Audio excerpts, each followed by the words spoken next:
note, for maximum picture quality, it may be necessary to adjust the tracking control on your VCR. The old adage of life imitating art is really hard to unravel in the relationship of this film and the story it depicts. Carlos Fitzcarraldo was an egomatic robber baron who disassembled a steamboat to drag it over a mountain to keep hold of his fortune and his dreams. In the movie Fitzcarraldo, we see an egomaniac entrepreneur drag a steamship over a mountain so that he can fulfill his dream of bringing opera to the jungle. In the documentary Burden of Dreams, we follow an egomatic director who drags a steamship over a mountain so he can finish his film and his dream of seeing a steamship dragged over a mountain. This is a thing. This is a whole thing that I wasn't prepared for. And this is Adjust Your Tracking, a podcast where I venture to watch a century of cinema decade by decade, year by year, and I am one half of your hosts, Liam Delaney, and with me is a man as I don't think has ever dragged a steamship over a mountain, but I might be wrong. Hello, I'm Oliver Jones. No, I haven't. I think the most I've ever dragged over a mountain is a sledge going tobogganing. I think that's about it. Tobogganing? That's a funny word. Is it fair to call it a mountain in this? I know it's a very steep incline, but I think a mountain is a bit of a stretch. I do not know what makes a mountain out of a molehill. Molehill. It's definitely a hill. But like this film, not to bury the lead or anything, but like I don't think this film was amazing, but everything that surrounds it is like it's just fascinating. Yeah. Like absolutely agree. I've not gone down a rabbit hole on a film like this before, watching like documentaries and reading as much as I possibly can about it, because it's like life imitating art, imitating art, imitating life. It's like, what is it's it? The snake eating its tail, yeah. A Ouroboros. Yeah. I always think of Red Dwarf for that. Oh, Ouroboros. Yeah. I always think of that. The lasting legacy of Red Dwarf in my brain. Yeah. But you're totally right. It's ridiculous. It's absolutely ridiculous. And like, I will talk about Werner and try to talk about him, but I have not. I thought I had some sort of grasp on him a little bit before watching this because he's quite a cultural figure. But watching this and then watching all the stuff around it, I'm like, I don't know him at all. He's like an anomaly. You just can't figure him out because his cadence and the way he talks, he's just very calm. Even when he's angry, he's calm. Yeah. He's hard to read. He's very hard to read. You know, this is the guy who's now in Star Wars. You know, that's exactly. It's insane. If anyone would have asked me if anybody who would been, he's not the person I would have ever thought would have been in the Star Wars property. It's Which so odd. Director of new European cinema would you think would end up in Star Wars in 2020s? It had to be Werner, really. I guess. I don't know. I guess so. Yeah. It's not going to be Wolfgang Peterson, is it? You know. No. Although he did almost do Batman v Superman. Yeah, that's true. Okay, yeah, that's true. What was it? Didn't it have a weird title? Was that World's Finest? Was that McG? McG? I have no idea. That may have been the McG. I don't know. Was McG going to do one? I thought he was just going to do Superman. I thought idea. It became a Batman Superman script at one point. They've been trying to make Batman vs Superman for like 30 years. So probably. So what have you been watching the past week, or what have you been up to? It's a beautiful day today. I can just see out the corner of my window blue skies, and there's tons of tourists in town. You know, we know I live in a tourist. Sorry, I'm completely just going to talk over you. Yeah, I know you do. Yeah. So I live in a big tourist place, and I found out this weekend that the ice cream parlour shut forever.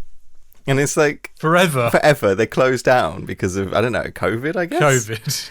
But like, there's one place that could definitely maintain tons of like foot traffic and tons of money. It's the ice cream parlour that just closed. I thought that was a shame. It's been weird though. It's felt like March for the past 3 months. Do you know what I mean? It's just been wet and miserable. And then all of a sudden now it's like, hey! Yeah. Just as I've started organising my life to not be like, to kind of get used to the fact that it's raining all the time. Now it's like, sun, hello. But what have I been up to? It's been Caroline's birthday week. Apparently it's a week. You don't just celebrate birthdays on a day anymore. It's like a whole week. But we've been going to the park a lot. Okay. Having some nice walks, seen the monk jacks and the rabbits and the ponies. They've got, what is it? I've forgotten what they've got. They've got some sort of breed of pony that roams in certain park.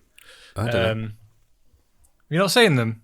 I've not seen them, but I don't know types of ponies either, so I can't help you in either I way. can't remember what they're called now. It's going to bug me now. Anyway, yeah, we've been out a few times. I won an award as well this week. Well, I wouldn't say I won an award. That's a bit of a lie. But there's an animation night that happens every 3 months that my friend Louis puts on. Oh, yeah. And basically, because I've shown more than 5 films, like every time you show a film, you get a different badge. So you've kind of got silver, bronze, silver, gold, and then you get a statue once you've shown X amount of films. And because I've shown so many films, I've got like a little statue. That's cool. So it's not really an award. It's just like well done for making stuff. For being Five Timers Club. You're in the Five Timers Club. Yeah. That's always important. But it was nice though, because it's the first time I've been to a pub with actual people. Brandon joined me as well. Oh, right. And we both went on stage and presented our music video and stuff, and that was pretty cool. That's really cool. And it's surprising how normal after a while it felt just to be out again. Right. Like I thought I was going to feel really awkward, but because I know you've been out a bit, but I don't know how you feel about it. But I feel very normal about it, to be honest. It didn't feel weird to me at the start at all. It just felt back to normal, really. Even if kind of a bit nicer, I think the pubs are, if I'm very honest. I quite like the table service. Quite like stuff like that. Yeah, this way we just had to scan a QR code. Yeah. And pay for it on our table, and it's just brought straight to us. Amazing. Yeah, it's so much better than cramming at the bar and spending all that time for ages. I think it's an improvement. But I have been watching stuff. So I've started to watch Invincible. I know it's not a film, but the animated series on Amazon Prime. Okay, yeah. Yeah. And I've read the first, 24 issues of the comic book, and I like the comic book, and for some reason I just never went back to it, but I'm quite interested to go back to it now. I don't know if you read it till the end. No, I got bored with it, if I'm honest. Did you? I heard the ending was quite good. But, I think I've heard it's quite good, but I was out of it quite quickly, and I didn't really care about what they were doing. So, I haven't read comic books properly in ages, to be honest, and I kind of get bored if anything goes over about 30 issues. I'm like, yeah, like come on. But actually, the animated series I'm actually really enjoying. It's got a really good cast, like voice cast. Although J.K. Simmons, he plays Omni-Man. He's kind of like the Superman in the show. Yeah. I won't spoil anything for anyone who hasn't watched it. But he looks a bit like a beefed up J. Jonah Jameson, so it's really hard to kind of disconnect that. It's animated though, isn't it? So they actually made him look like that. Well, I mean, Omni-Man looks like that anyway in the comic book, so they haven't really I guess so. changed Yeah. it. But you've got Sandra Oh as his wife, and is it Stephen Yeun? Oh yeah. He's playing. I've forgotten the main character's name. Is it Mark? No, something Grayson, isn't it? It's Mark Grayson. Anyway. Yeah. Is it Mark Grayson? Yeah. And it's really cool. Like it's a bit different to the comic book. So if you've read the book, it's there's something new for you. Cool. And they flesh out a lot of stuff. It hits a lot of the same beats, but it goes. It's a lot more interesting than say like Robert Kirkman's other Walking Dead. Yeah. Like I hated that show. I thought it was so dull. The show's so boring. And this TV show, this animated series, is actually really good, and the animation is not bad actually. It's a lot better than like the more recent DC stuff. Oh, that's good. That they've been pumping out. Like that. Like my favorite comic book of all time is The Long Halloween, and I was so pumped when they found out they were doing like an animated version of it, and I thought, it's going to look like Bruce Timm meets Tim Sale. It's going to look awesome. This kind of like golden agey kind of retro kind of looking animated series like film. No, they've set it in like a modern day setting, and it just looks the animation looks like shit flash, and I was just so disappointed. And whenever I read like the YouTube comments, people go, "Oh, it looks amazing! It looks fantastic!" And I was like, What are people on? What? I understand why they've done it this way, because Tim Sale's artwork is, it differs from panel to panel. It's not consistent. Sure. But I'm sure they could have found a middle ground with that. But yeah, I don't get that. The whole, I find the idea of adapting comic book stories really difficult, because it suggests that there's only one important part of a comic book, and that's the story. Yeah, and not even like the dialogue, because they don't tend to copy dialogue, 'cause that's not how you couldn't tell a story in cinema the way dialogue is written in comics. It's not the same. Well, I thing. mean, they did year one shot for shot, word for word, and it didn't quite work. No, I mean, it can't looks like work. year one, Yeah, but it didn't work because it was too narration heavy with Jim and stuff. And yeah, exactly. it was Bryan Cranston though, which was fun. But yeah, I just find it weird how you'd adapt something and not try and adapt its visual style as well. Because that is whole part of it. It's a massive part of why like comics work, is because they're the marriage of art and like story. Yeah, it's not just it's one like or the other. So they did Killing Joke, and that looked appalling. And someone actually did a fan edit where they took the trailer and drew over it, but did it in the comic book colours. Yeah. Like, you know, the 80s printed version, which apparently Brian Boland hated. And then he recoloured it, and it just looked the most dull, boring thing Yes, ever. I Like, you remember. totally took all the heart out of like anything that was cool about that book. All the texture. It was like, yeah, just zapped it out. yeah, absolutely. But yeah, it's worth a watch. I'm only 4 episodes in. There's like 8, but they're like 45 minutes long each. Okay, 8 is. And I honestly think you'll enjoy it. I'll give it a go. Film wise though, I was on the old Amazon Prime flipping through, and the first film that popped up is one that I've always been meaning to watch, and it's Drop Dead Gorgeous, which I love Drop Dead Gorgeous. And you know what? So if anyone hasn't seen it, came out 1999. It's directed by a guy called Michael Patrick Jan, who was in like this comedic troupe called The State. Yeah, Like MTV show, which I think Michael Ian Black from Ed was on it, I think. Yeah, I think so. Amongst loads of other people. But yeah, I really enjoyed it. It's like it's kind of like a lot of those like late 90s kind of dark satirical kind of comedies. So you've kind of got Election, which we already covered. Yep. What's that other one? I'm a Cheerleader. Oh, But I'm a Cheerleader. I watched But I'm a Cheerleader yesterday. Oh, did you? Yeah, that's really funny. Sugar and Spice. I guess Pleasantville. Yeah, sure. Yeah, that works. And then earlier films like Heathers. Yeah, definitely Heathers. But you know, then you got kind of Mean Girls plays off that, and you also kind of the Sandra Bullock film as well is a lot like Drop Dead Gorgeous.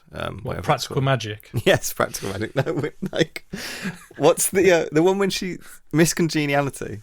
Like plays into the same themes. Like Drop Dead Gorgeous is amazing because it wasn't available for ages, so it's so cool that it's on Amazon because it was only available as a VHS for like forever. Oh, really? Yeah, it didn't get like a proper DVD release for ages, and then when it did, it got out of print as well. So it's actually been kind of missing, really. So it's quite cool that it's on Amazon.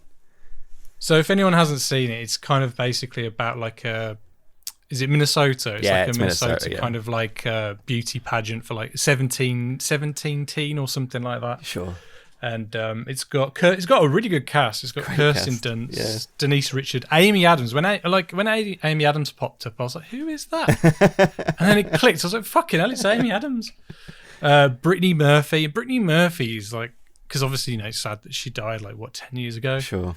Yeah. But like her earlier films, she's kind of unrecognisable to the Brittany Murphy she became a bit later on. Yeah. And I think it's probably just because she became blonde and I'm completely dense. So that was enough. Yeah. You got Kirstie Alley, who I like. I mean, she's insane in real life, but she's good in She's great in it. She is great in it. Yeah. Ellen Barkin and Alison Janney. Alison Janney is so good. Yeah. I love Alison Janney in that film. It's also Mindy Sterling's in it, so you got a lot of those kind of like Chicago kind of I can't remember, the Groundlings, I think. Sorry, not Chicago, but the Groundlings. Was she Frau Farbissina or whatever in yes. in Austin Powers? Austin Powers, yes. Yeah. I can't remember her name. It kind of reminded me a bit like it was kind of like a watered down John Waters film.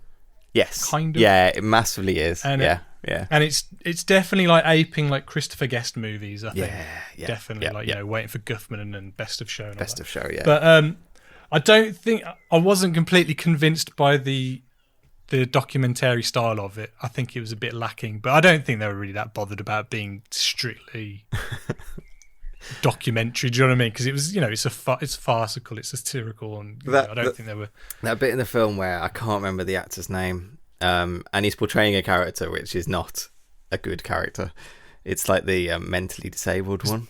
I've got notes here saying, I don't know if it would fly today because you've got it mocks eating disorders and it mocks mentally challenged people. It's a bit like Something About Mary. Yeah, it's a 21-year-old film and it feels like it. But I think and if you if you didn't grow up with it, like I had it on VHS, I watched it a lot. So I've got a lot of like love for that. But I think if you came to it completely blind now, especially if like you weren't young in the 90s, I think you wouldn't like it. I wouldn't blame you, like be perfectly fine. Is it there's a bit in the documentary style when the guy gets trapped in the car door and they keep cutting back to him? And it says we cannot, as documentarians, we can't interact or whatever. He gets like robbed subject. It's so funny. I showed it to some people recently actually because I managed to get a copy of it. So I'm a really big fan of that film. I really do like it.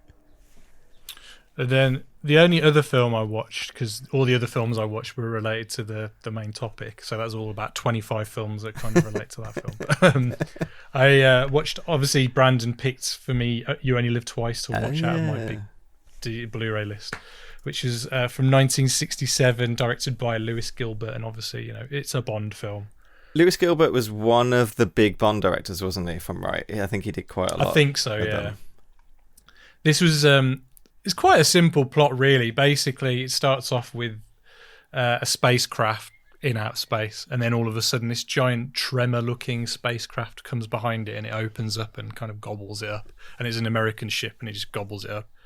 And then there's a big row between Russia and America, America's saying that Russia did it, stuff like that. And then later on, Russia are also launching their own space program. That gets gobbled up, and then America decides to do it again for reasons. Why they'll do it when they know that this thing's out there in outer space gobbling up spaceships, I don't know. And then Bond's sent out on a mission to discover who's really behind all this, because Britain don't believe that either party are behind it. Right. And they find out it's some sort of Chinese thing that are kind of basically trying to stir up shit between the USA and Russia, so they'll go to war together. And but yeah, it's okay. It's typical Bond fare, really. It's got a great score by John Barry. And to be honest, I haven't really watched any films with Roger Moore as Bond, but I actually really enjoyed him as Bond. He's actually, surprise, hot take. Sean Connery. He's pretty good. Yeah. So who did I say? Sorry. Roger Moore. Just say Roger Moore. What an idiot. Hot take. Sean Connery is very good as Bond. Yeah. Absolutely. He really was, wasn't he?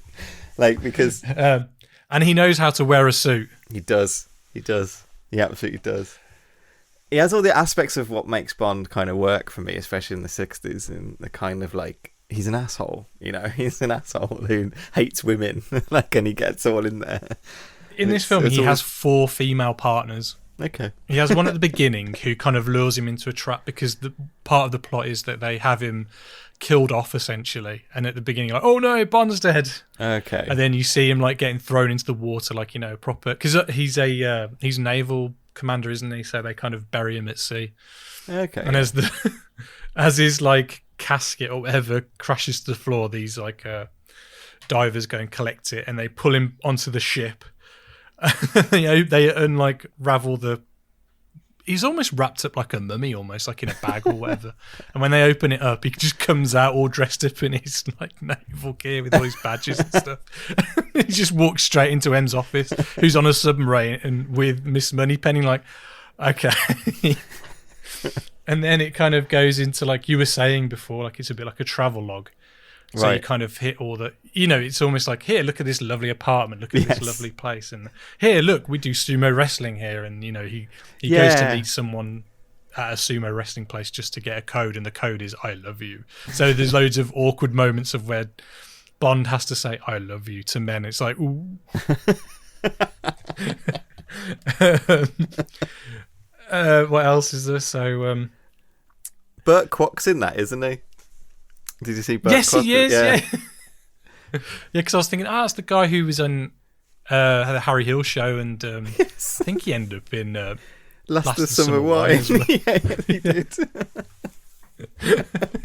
But yeah, there's a great bit where he's kind of got, Q comes to meet him in Tokyo, and they built, he's got like 4 briefcases, and when they open them up, he's got all of his like little helpers are with him, and they're all wearing these tiny shorts and massive socks. So bizarre. I can picture it. Yeah. Okay. They start assembling this little plane for him. It's this little microplane that's got rocket launchers, missiles, flamethrowers, and on the dashboard, everything's labelled with those, like, is it Dymo gun or whatever, you know, with those things where you click. Yeah, when it clicks and it makes it embossed. Yeah, you just stick it on. Oh, once in Qatar, we got one of those from like a stationery store, and I can't remember where we got it, but someone was asking for it. And in like a week, this person had gone round and labelled everything in the fucking office with this fucking like embossed thing. It was like that Simpsons episode where they go to Ned's holiday cottage. And there's like post-it notes on every single thing. Yeah, people do go nuts with those things. But the scene's awesome though. Like, there's a load of great like aerial photography with that, and then it cuts to some really cool like model work where, you know, you can see the wires where everything's shooting off and stuff like that. Yeah, cool. And really bad chroma key with Bond, like with bits of him disappearing in the green screen or blue Sure. screen or whatever it is. There's a great bit where Bond drinks sake for the first time. Oh, no way. And then he explains, he goes, yes, it's very good. It's served at the perfect temperature. You know, Yes. and it's like, If you're going to goes have with this sake minutiae. whenever you're around Asian people, this is not to ask for. Like, a and little like bit of education. as the film was going on, I was thinking, it's doing pretty well on the light racism scale. You know, there's a bit where he talks to a Chinese girl and he goes, why do you Chinese girls taste so different? God. It's like, and he goes, it's like having Peking duck and Russian caviar. It's like, what are you on about? But anyway, I thought, it's not doing too bad. And then they pull this on it. They turn Bond Japanese. Oh. There's a whole sequence where he's lying on a table and they're putting like slits on his eyelids. And Oh, no. they give him a Lloyd Christmas kind of wig, and he looks a bit like Spock as well, like a bastard child of Lloyd Christmas and Spock. Oh, God. And it serves no purpose, because basically all they're trying to do is they kind of disguise him as a Japanese fisherman. Right. Okay. And all he does is he sails off in. It's a 1-minute sequence. There's no like bit where people like question him or like go, ooh. And he has to train to be a ninja as well, because he's at this ninja school. And sorry, I'm going to go off on one. There's a lot in this film that kind of. He's at this ninja school, but he has like probably a 30-second training sequence. That's it. What else? Oh yeah, he's almost. So there's the woman at the beginning that he's with when he's almost murdered. There's like a white red-headed lady that kind of captures him and takes him up. He has sex with her as well, and takes her up into a plane to blow him up in the plane, and then to kind of stop him, to kind of halt him in his tracks in this plane. She presses a button and this piece of wood goes across his arms to kind of stop him from lifting his arms up. Where this piece of wood comes from, I don't know, because it's the tiniest plane and it shoots from one side to the other, which means this piece of wood would have been sticking outside of the plane. I don't quite understand. But anyway, he somehow judo chops it free, and so he can control the plane. Of course he did. Then when he's at the ninja camp, when he's like made up to be Japanese, he's taken a liking to this Japanese woman who's been like taking him around Tokyo and that earlier on in the film, and he has sex with her, obviously, because he's Bond. And someone tries to kill him, and they do this thing where they put threads like going down from the rafters, and then they drop like poison from it, so it drips down into his mouth. Okay, elaborate. It does it in Grosse Pointe Blank, which I'm guessing they got it from that. Yeah, I think so. And or the opposite way around, sorry. And obviously, Bond rolls over just as the poison's about to drip, but the woman in bed with him rolls over just in time for it to catch her lip, and she dies straight away. And Bond really doesn't give a shit that she's dead. That must have been really tragic for Bond to have a woman die around him. He gave zero fucks. He was more interested in catching this ninja and just shoots him dead in the rafters. Then he's given a, because he's now Japanese, he's given a Japanese wife, and he has this kind of fake ceremony. Oh, God. And this woman, I feel sorry for her, because she's kind of for the whole duration of the film, she's probably in it from the midway point. She's just wearing the Ursula, and is it Ursula Andress? You know, the one from the very Doctor No. All she's wearing is bra and pants through the whole film, and I felt so bad for her. Because you just know she's wearing that for 24 hours a day, however long these shoots take for weeks and stuff. I always think about that when people are wearing really uncomfortable clothing. So basically they're trying to find out where this secret lair is that obviously we don't know at this point, but it's Blofeld's lair. Yeah. And they find it, like it's hidden under a volcanic crater, because that's why he's in the little yellow helicopter, because he's trying to find where the entrance to this lair is, but they couldn't find it because they think it's just volcanoes, but really it's like a fake floor, like it's like the base of a volcano, but it's tin and it moves across. I'm going to edit this down because I'm just rambling. So I found this film fascinating.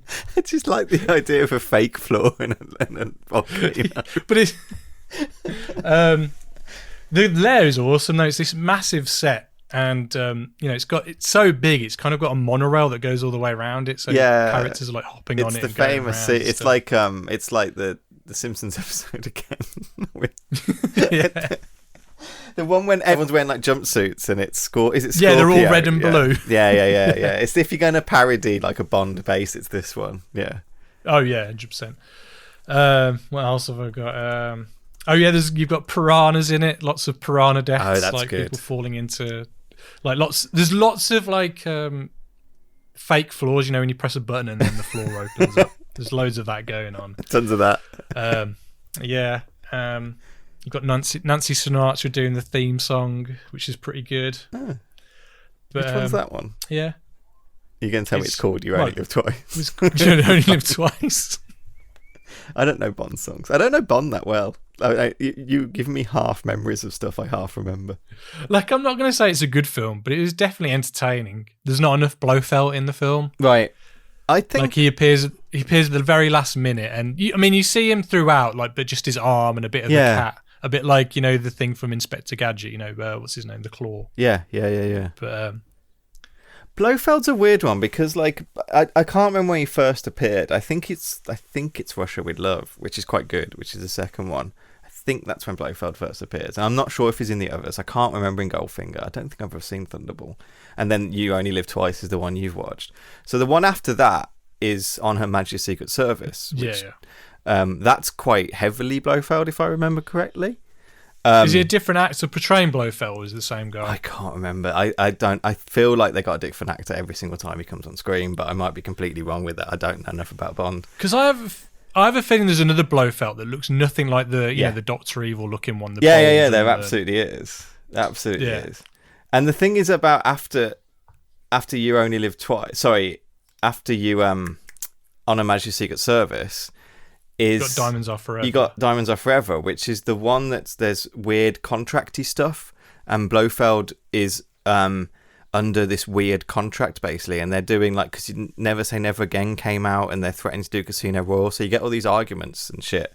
And the beginning of Diamond Are Forever is when they kill Blofeld on screen in the most ridiculous scene that you've ever seen in your life. They basically Bond's in a tiny little helicopter and picks up Blofeld in a wheelchair and drops him down a chimney. It's fucking ridiculous. And they only did that because of that would cut their competitors off at the legs who are using Blofeld. So, and then I'm not sure Blofeld even appears during more. And it might even be that Blofeld doesn't even appear until Spectre or something. Oh wow. Yeah, I think he's in the new film as well, isn't he? I think. Yeah, he might be in the new film as well. I don't know. Yeah. Spectre was a pile of shit, I have to say, but I see. But yeah, I think it was pretty good. I mean, there's some good gadgets in it. You've got cigarette missiles as well. Good stuff. Good stuff. But yeah, that's all I've watched. That's fun. So are you picking for next week? No, you're picking for next week. Oh yeah, good point. So you've got between numbers 1 to 170. Hang on, 172. Well, everyone's been picking quite high at the moment for you. They have. So I'm going to pick number 4. Right at the start. Oh, no. 300 Rise of an Empire. Why do you own that? I don't know. I'll give it a watch. I didn't hate the first one, but I haven't seen it in... When did it come out? 14 years ago? So I haven't seen it since then. I am not a fan of 300. I really am not. I even forgot. I thought it was okay. I even forgot it had a sequel. Directed by No Mamuro. What's else? Who's he? Did he do the Metallica film? No?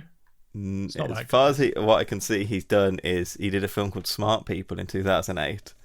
He then did a film called 300 Rise of Empire. And then he did 200... and in 2018, he did Watership Down TV miniseries. Oh, okay. And that's it. So, have fun with that one. Well, you've all got that review to look forward to next week. So what have you been watching? I've been watching quite a few things as well. I'll go quickly through them.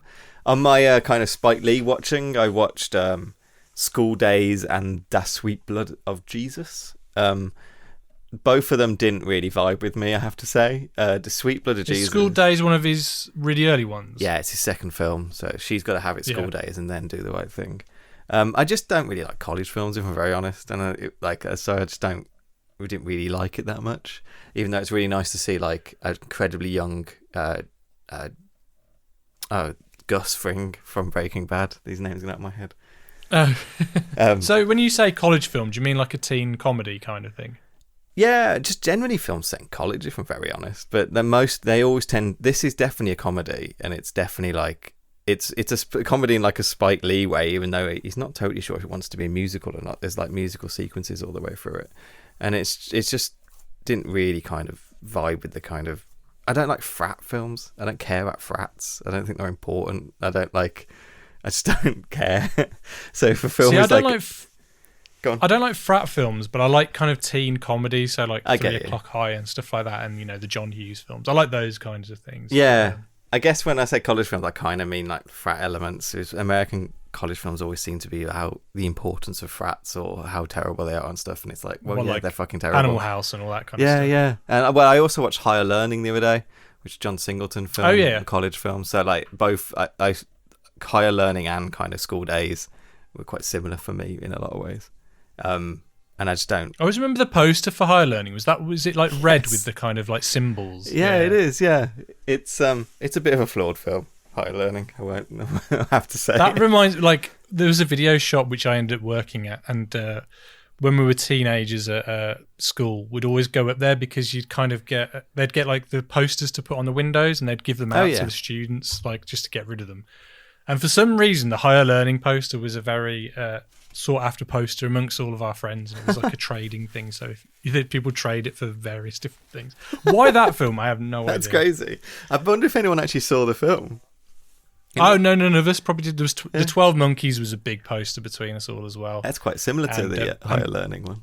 Yeah, red and Braveheart, and Clockers was another one as well. That was another red poster as well.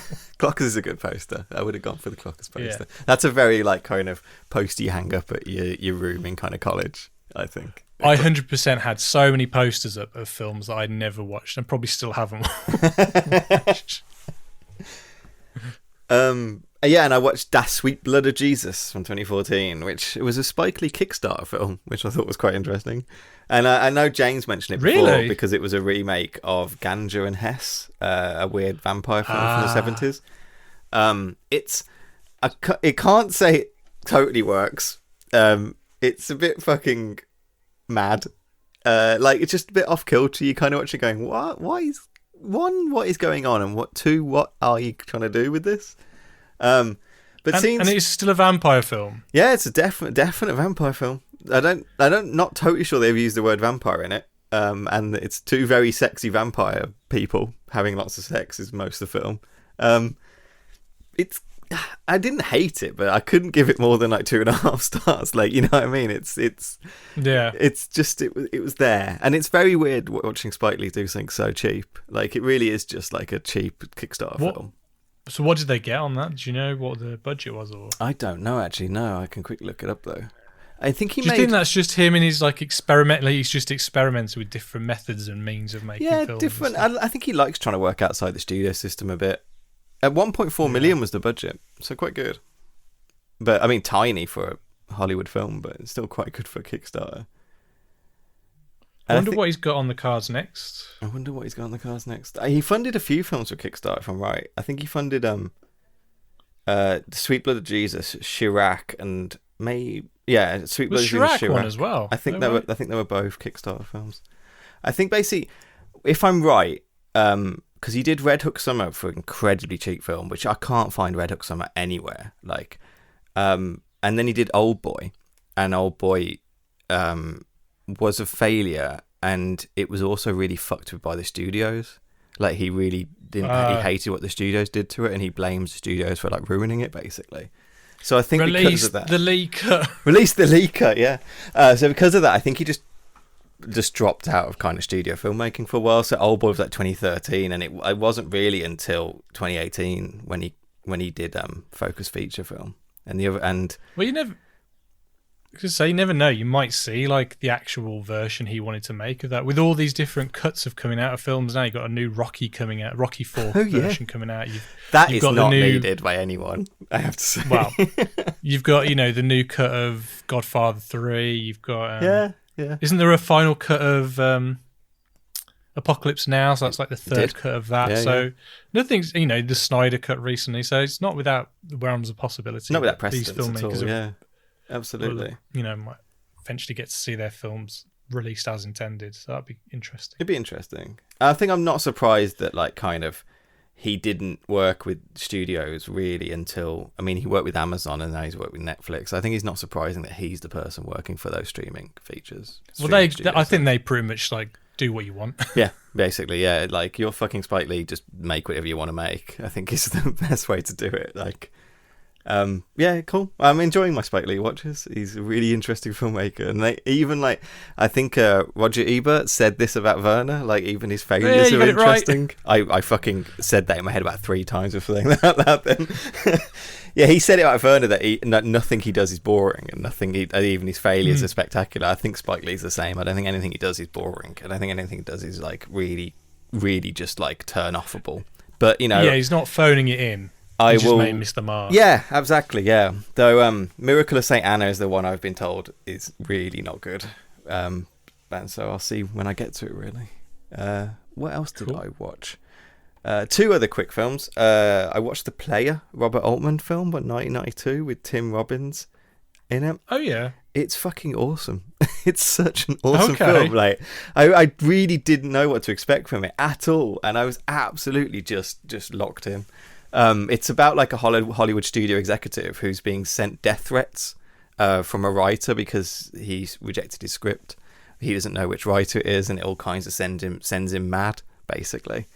It's a complete just like pastiche on like Hollywood studio system and filmmaking, and it's all like meta and folded into itself. And Whoopi Goldberg plays the best detective in any. Whoopi Goldberg needs to solve more crimes in films. She's fucking awesome in The Player. It's just like Tim Robbins' kind of Hudsucker Proxy era. Yeah, totally, it is. Yeah, so I love that era of Tim Robbins. Yeah, I think you'd really like The Player. I'd really recommend it. Like, well, Robert Altman's definite blind spot for me. Yeah, he's a huge blind spot for me. Like, outside of like The Long Goodbye rules, I hate MASH.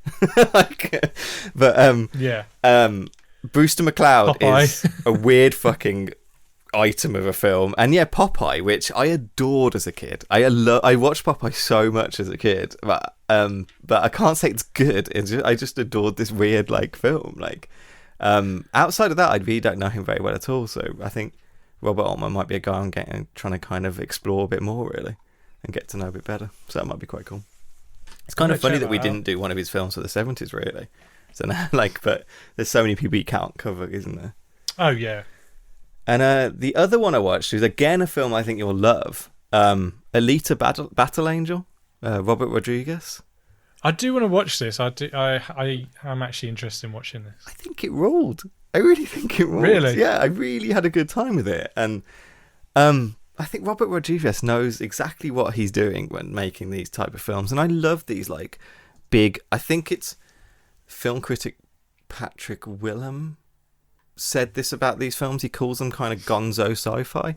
So they're, when you're creating these big, loud worlds, lots of colour, lots of like, you know, bombastic settings that you have to kind of fold into the storytellings. So stuff like, you know, Fifth Element, like Alita Battle Angel, perhaps stuff like Mortal Engines and things like that. These kind of standalone-ish, or at least not kind of, or Jupiter Ascending, or whatever it's called again as well. Like there's these big kind of sci-fi kind of like films that maybe are from properties that exist but aren't like from household properties really. And they just kind of sell these kind of like weird futuristic roboty elements and stuff. I love that stuff. I really, really love it. And I thought Alita Battle Angel did it really well. There's a lot of I mean, it's from a manga. There were no Japanese main characters in it, or actors, I should say. Right. And I think that really hurt it. Isn't the lead character CGI? Isn't she like a CGI, or is she mo-capped or something? I think she's massively mo-capped. They're kind of like, they've really heightened her eyes to give that manga effect and to make her look really alien and robotic, really. I think it works quite well, she's not Japanese or anything. No. She's played by... guy. Are they, what... In its defense, and Robert Rodriguez says this, because it came out of the wake of kind of the Ghost in the Shell remake with... what's her name? Scarlett Johansson doing the lead, and that was very much whitewashing because it's a manga that's set in Japan. Didn't they alter her eyes as well in that? Didn't they kind of like? That might be true. I can't remember. But yeah, Alita Battle Angel, to its credit, isn't set in Japan. It's set in America. Okay. So to that credit, there's differences in what the cast would be. Robert Rodriguez actually moves the setting to South America. I don't know exactly where, but it's definitely not North America it's set in. And the cast is very diverse for that setting as well. It's just definitely needed one of the three main characters, or like four main characters, to be Asian. It just needed that, it needed that kind of inclusion, especially because like some of the characters' names. But like Robert Rodriguez, for me, he's just an absolute legend. And I'm not going to say all of his films are amazing, because they're not. That be a lie. But he's a proper champion for just like the way he makes films, like he's especially when you're a young filmmaker and you're kind of, he's like, he did these like extras on all of his DVDs. They were like they're called 10-minute film school, and you got more out of these 10-minute film schools than you did from like these massive making ofs or whatever, because they were just so packed full of information and stuff that you kind of latched onto as like a budding filmmaker. And he had this book as well. I forgot what name. I've got it on my shelf and I can't remember what the fuck it's called. Rebel Without a Crew, and how he made El Mariachi on like what is it, an $8,000 budget or whatever. And I think even recently he did a film called like Red something, and it's got like a budget of like $7,000 just to prove that he can still do it. Red 11, yeah. It's I would really recommend it. I had a really good time with it, honestly. Like, and I think you'd really, really like it too. And there's so much limb pulling in this. Like, there's so many limbs come off in this film, which is quite satisfying, really. And Christoph Waltz was awesome in it as well. Yeah, that's kind of me, really. So, speaking of films set in South America with diverse casts, what are we talking about today, then, Liam? Yeah, we're going right into the fucking hell on earth of this film. We're going full tilt Herzog, full tilt Kinski. And we're covering his 1981 film. That's not true. We're covering his 1982 film, Fitzcarraldo. Fitzcarraldo. Klaus Kinski und Claudia Cardinale. Der Film von Werner Herzog. Erleben Sie die Geschichte eines besessenen Träumers, der mitten im tiefsten Urwald des Amazonas von Caruso und großer Oper träumt und dafür das Unmögliche wagt.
Ein Film, wie ihn nur Werner Herzog erfinden konnte. Fitzcarraldo, demnächst in diesem Kino. Yeah, so Fitzcarraldo came out in 1982. It is the story of a man who wants to build an opera house in his Peruvian town.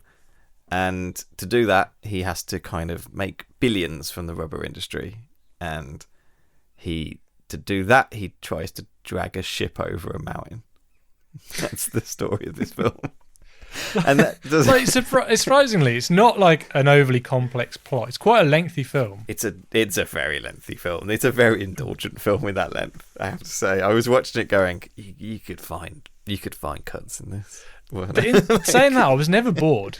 No, I wasn't. I did take a break, but only because of like logistical more than anything else. Like, got you. I need to get some stuff done and not just watch Klaus Kinski lose his mind for like 2 hours 40 minutes. Like, but yeah, the thing with this film, I don't know where to start. It's like the plot and the film itself isn't even the kind of extent of what this is as like a cultural kind of legacy. It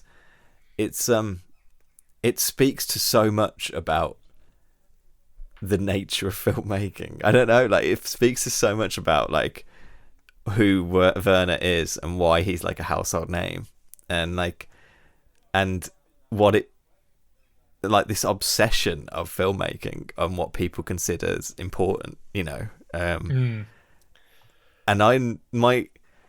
I'll say at the top, I don't think anything justifies making this film. Like what they did. No, all the shit they went through, all the things that happened does not justify the end product in the slightest. No, and I don't think it ever could. This is what my like kind of, I guess, separation from Werner might be. Like, it's you just watched it going, it's just a film. In the end of the day. There's an amazing quote from Herzog himself where he calls himself the conquistador of the useless. Yes. Like saying that no one would ever think of hauling a boat up a mountain and would never ever do it ever again. It's like the most pointless endeavour, especially in the film. Like, you could have faked that and it would have looked exactly the same. There was no need for that in the slightest. But in saying that, if he didn't do that, you wouldn't have got these amazing stories. Yeah, but exactly. then again, people wouldn't have lost limbs, lost their lives. Yeah, I know.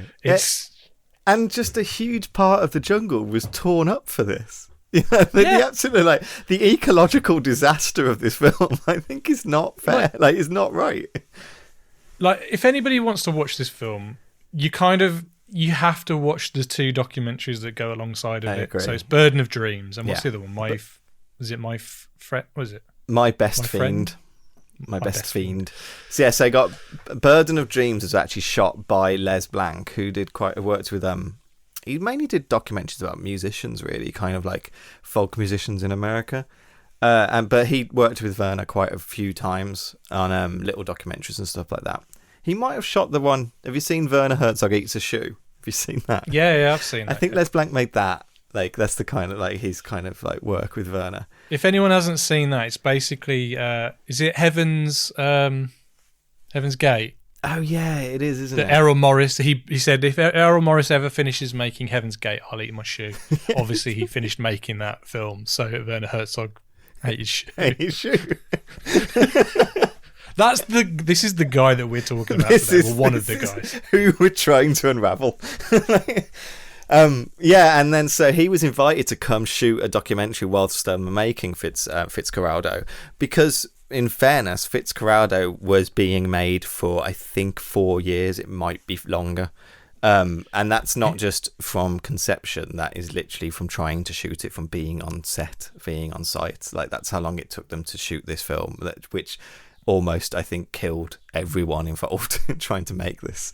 Including the Werner. Documentary starts in 79 or 78. Yeah, 78, 79, yeah. And I can't remember the reason why the production failed the first time. Oh, I do. It's mad. But you see them on the camp, don't you, and stuff like that. And well, basically, they're entering a situation which, I mean, okay, in the 1700s, Europe invades like South America. They're basically in 1978, Peru and Ecuador are building up to a huge war. Between borders, and trapped in this war, like always, all the native people that live around this population. The Native Americans that live here are called Agurana, I think, and they're really scared of like these people coming in to work in these areas, because when people come in from the West, they don't leave and they destroy everything. So Werner goes there to convince them to let them kind of work in this area, and they kind of do. Well, at least some of them do, and it starts getting these because the whole situation is tense already. Like, the rumors start persisting that this film crew are coming in and they're doing stuff like destroying the landscape, purposely draining the rivers that are trapping the Native Americans in different like areas. There's fields of like mass deaths. There's photographs about like death pits and people like and they use Nazi genocide. concentration camps, and they're saying stuff like that. and they're saying this is what Werner's doing in South America, that he's raping the women, killing and eating the men. That's a big part of it as well, eating their blood. And also that they're using the production to smuggle weapons in for either side. Both sides are saying that they're smuggling weapons to the other. But as Werner Herzog is describing this in the documentary, he's doing it in his very calm, his very like hypnotic way of speaking. And you're thinking, it feels like nothing phases this man, or nothing's like a massive issue. Yeah, he's like a man who hates the world so much that everything is like ennui to him. Do you know what I mean? Like, it's just so weird. And you're like, Werner, you shouldn't be here. Like, Werner, you're causing this.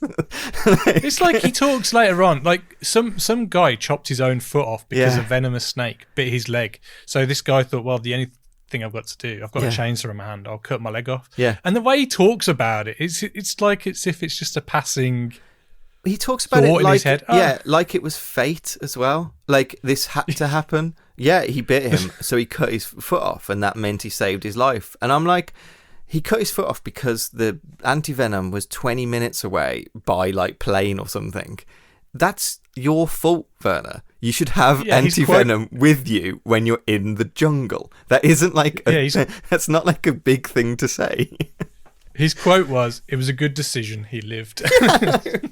Or you could have carried anti-venom when you're going where all the snakes live, which is like, I've worked in fucking jungles, I've worked in deserts. Like, it doesn't take much for you to go like, okay, I'll wear like safety boots, or I'll bring like venom with me, anti-venom with me. We did that, like it's so fun. Like, I watch it going, Werner, I know this is 1980s and maybe like, maybe you didn't do a risk assessment for this. I'm guessing you didn't. But like all this problem is your fault. Like, all this is on you. You're doing this. This isn't happening for any other reason rather than you're shooting this film. It's not like he talks about stuff like it's fate, like it had to happen. It's like he hired. I mean, obviously he had a different actor in the first place. It was good old Jason Robards, Jason Robards, who you couldn't get further from Kinski. No, I wrote this down actually when we're going to talk about it. But like for me, sorry, go on.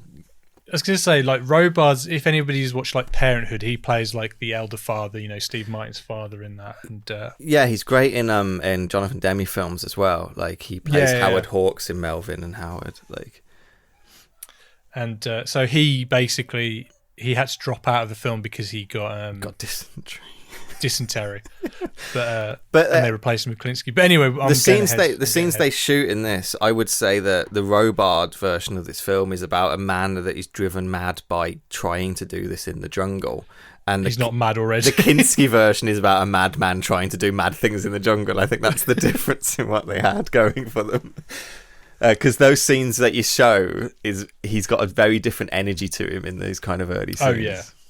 The bonus, I think, of that is, though, I don't think I could have dealt with Mick Jagger as his, like, servant kind of right hand man. I think that would have driven me nuts. Yeah, so yeah, Mick Jagger was also casted in this film to be like a kind of I guess they just cut the character out completely and kind of folded it into kind of the cook. And well, I guess they probably had to for time as well. They just thought it would just be a lot easier if this character's not in it, because we've shot 45% of this film already.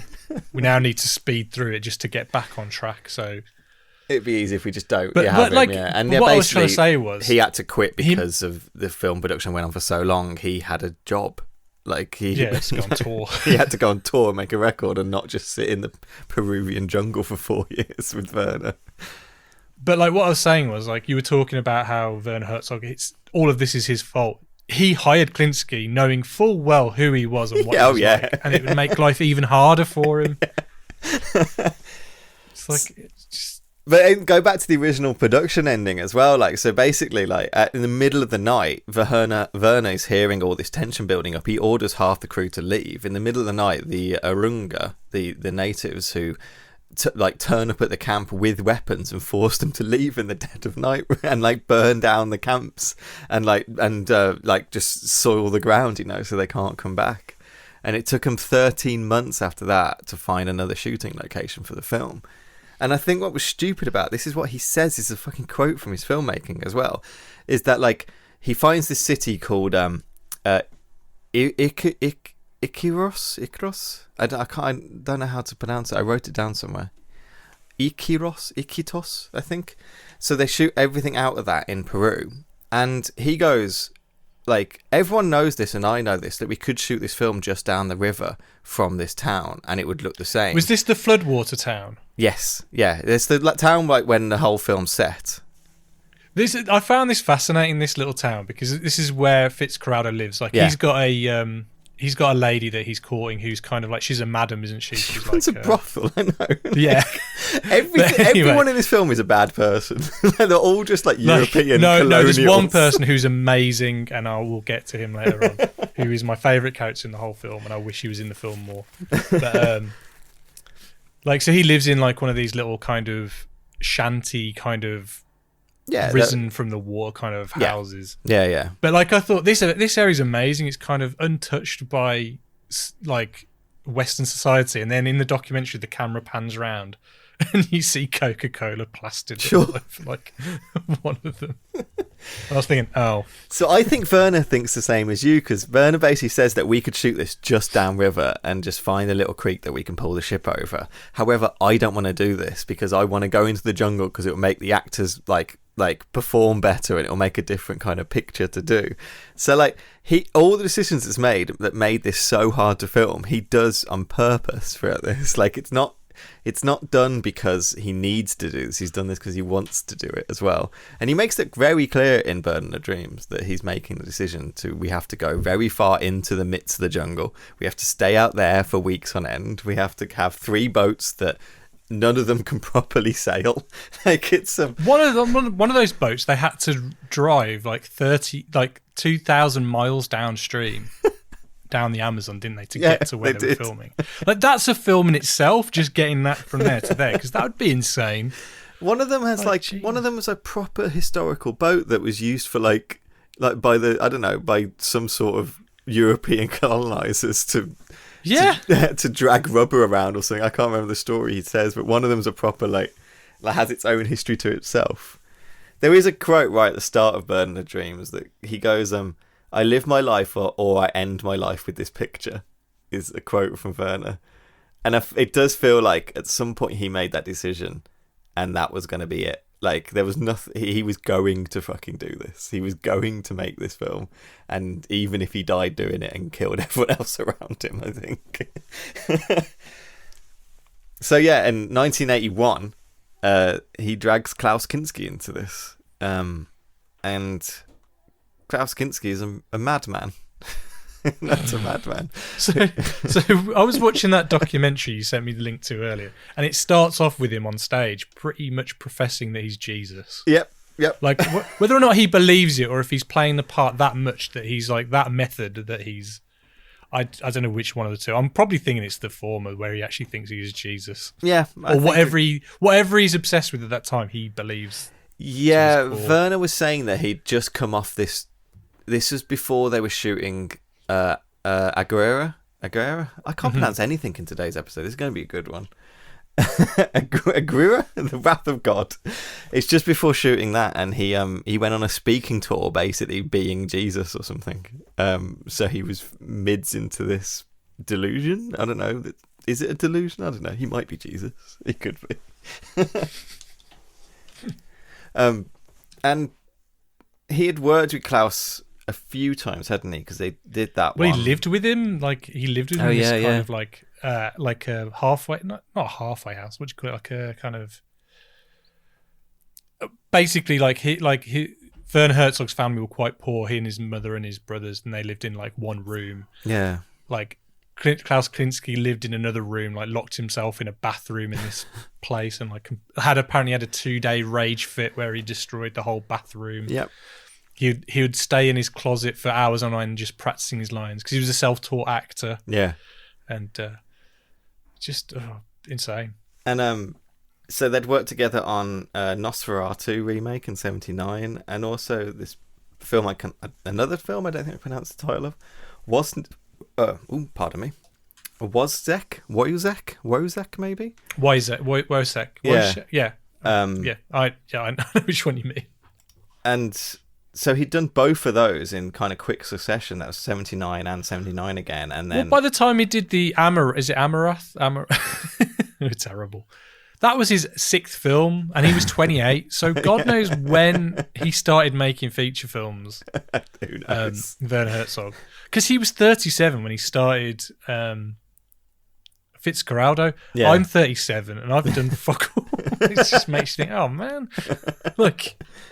I think it's his 6th production. It's quite confusing with him because he mixes so much documentary features with like fictional short films and fictional feature films and stuff like that. So he's cheating. He's not cheating. He's just got such a huge kind of filmography that it's sometimes difficult to know where to go with him, I guess. Well, just out of interest, before we get into it, what was your introduction to Herzog? 2 things probably. One, I think everyone's introduction to Herzog normally is Grizzly Man. I think mine was as well. I've definitely, but also, I mean, Paul F. Tompkins kind of does the character of Werner Herzog as a character, and I think I know Herzog so much through Paul F. Tompkins doing him rather than anything else. Like, but yeah, I know. I don't even think that's a parody. That when he does it though, it's not like a parody because it's just him dead on. It's bang on Herzog. That bit from Burden of Dreams. That bit from Burden of Dreams, his like monologue is when he's saying that he thinks the birds are screaming in pain, and he goes that Kinski thinks that the jungle is erotic. Erotic, yeah. I think it is pain. I don't see eroticism here. I just see like. But then at the end of it, he's like, I don't just hate the jungle, I love it. He goes, nature here is vile and base. Of course there's a lot of misery, but there's same misery that is all around us. The trees here are in misery. The birds are in misery. I don't think they sing here, they just screech in pain. Which is maybe the best line to put to cinema. I think Brandon said that. It's fucking amazing. But this is just like his stream of consciousness. This is not him like writing it down. This is just how he thinks, And it's like I know that, like, to see that, because I know him. Cave of Forgotten Dreams was one of the first time. Yeah, we saw that at the cinema, didn't we? We saw it in 3D, and you're like, I can't see 3D. I can't see it that well. I think it's the only time I've seen a Herzog film in the cinema. Probably. So I saw cool. Bad Lieutenant at this. I saw Bad Lieutenant. Yeah, Bad Lieutenant rules. That's such a good film. It is good. But yeah, and like the ending of Cave of Forgotten Dreams, when he's spending all this time with these archaeologists and talking to them and like musing on what art meant to the people who did this art, and really feels like he connects to the kind of the prehistoric people who did this, understanding that they're doing the same thing he does, in just making stories and making stuff that you can see and using light. That's a big thing of Cave of Forgotten Dreams, using light to make the image of movement on the walls, and that's like using the actual topography of the cave wall itself to actually, and the shadows of lights of a fire actually gives the image of these things moving on the walls. And actually these cave paintings aren't meant to be seen as static, they're meant to be seen as something that moved. And his revelation of this, you feel in Werner, and he feels like, oh, we're doing the same thing, you know, we're all telling stories and all telling visual movement stories. And then the end of his documentary tells you about the white crocodiles that lived down the road. The crocodile. He's like, what's going on? Yeah.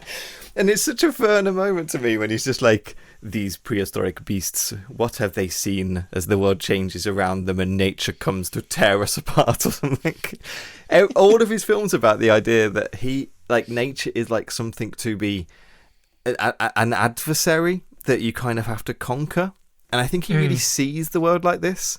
And like, I disagree with this take of his, in the point hence why he has to take this boat up a mountain, which was like just because he has to conquer nature is a vile thing that attacks you, and you as a man have to beat it, otherwise it will beat you or something. And this he has like a weird idea about harmony as well. He's obsessed with like, what does harmony feel like in nature, and he thinks harmony feels like chaos, which I think he's right about that. I think like but it troubles him that harmony is chaos in nature, whereas I don't think it has to trouble you quite so much. But it troubles Werner. And yeah, that's what this film's about. Do we even go, like, I mean, we should talk about Kinski as well, and what he brought to it, because like, I think what he basically, it was all, as we said, like, this shooting was already a kind of, hot pot of a mess. It was, there was no budget to speak of, like, people just kept on dropping out more and more and more. So he brings Kinski into this kind of, like, hot, I don't know how to call it, like this kind of furnace, I guess, in the middle of Peru. And watching that documentary, My Best Fiend, it just sounds like the worst working relationship you could ever have in this thing. He does say that, like, you know, they both needed each other. You know, he needed me as much as I needed him. Like, Kinski says of Werner Herzog, derangement, insolence, impudence, brutality, dim-wittedness, megalomania, lack of talent. Any elaboration would be a waste of time. Like, that's but I think that's a joke between them. I think it's a joke, but there's also a truth in there as well. It's like it's difficult. Kinski was just the portrayal of Kinski in these documentaries is the fact that he was a egomaniac or a narcissist, you might say. Although I don't like to kind of, I don't like to diagnose someone. In Burden of Dreams, it's not really touched upon on him really that much. You don't see his like outbursts or anything. It's more about the natives and stuff like that, more so, like, and like how they're affecting their life. But obviously my Best Fiend is more, that's where that meat and potatoes, that's where that comes from. It's all about their relationship. And I think Werner's very similar to Kinski. I just think Werner keeps it internalized. Just does it in a different way. Yeah. And basically they give you this portrayal, and I think his co-star, the actress, says this as well, basically about the scene they shoot with the cat. That if attention wasn't on him, he would throw a fit. Basically, the only way he knew how to kind of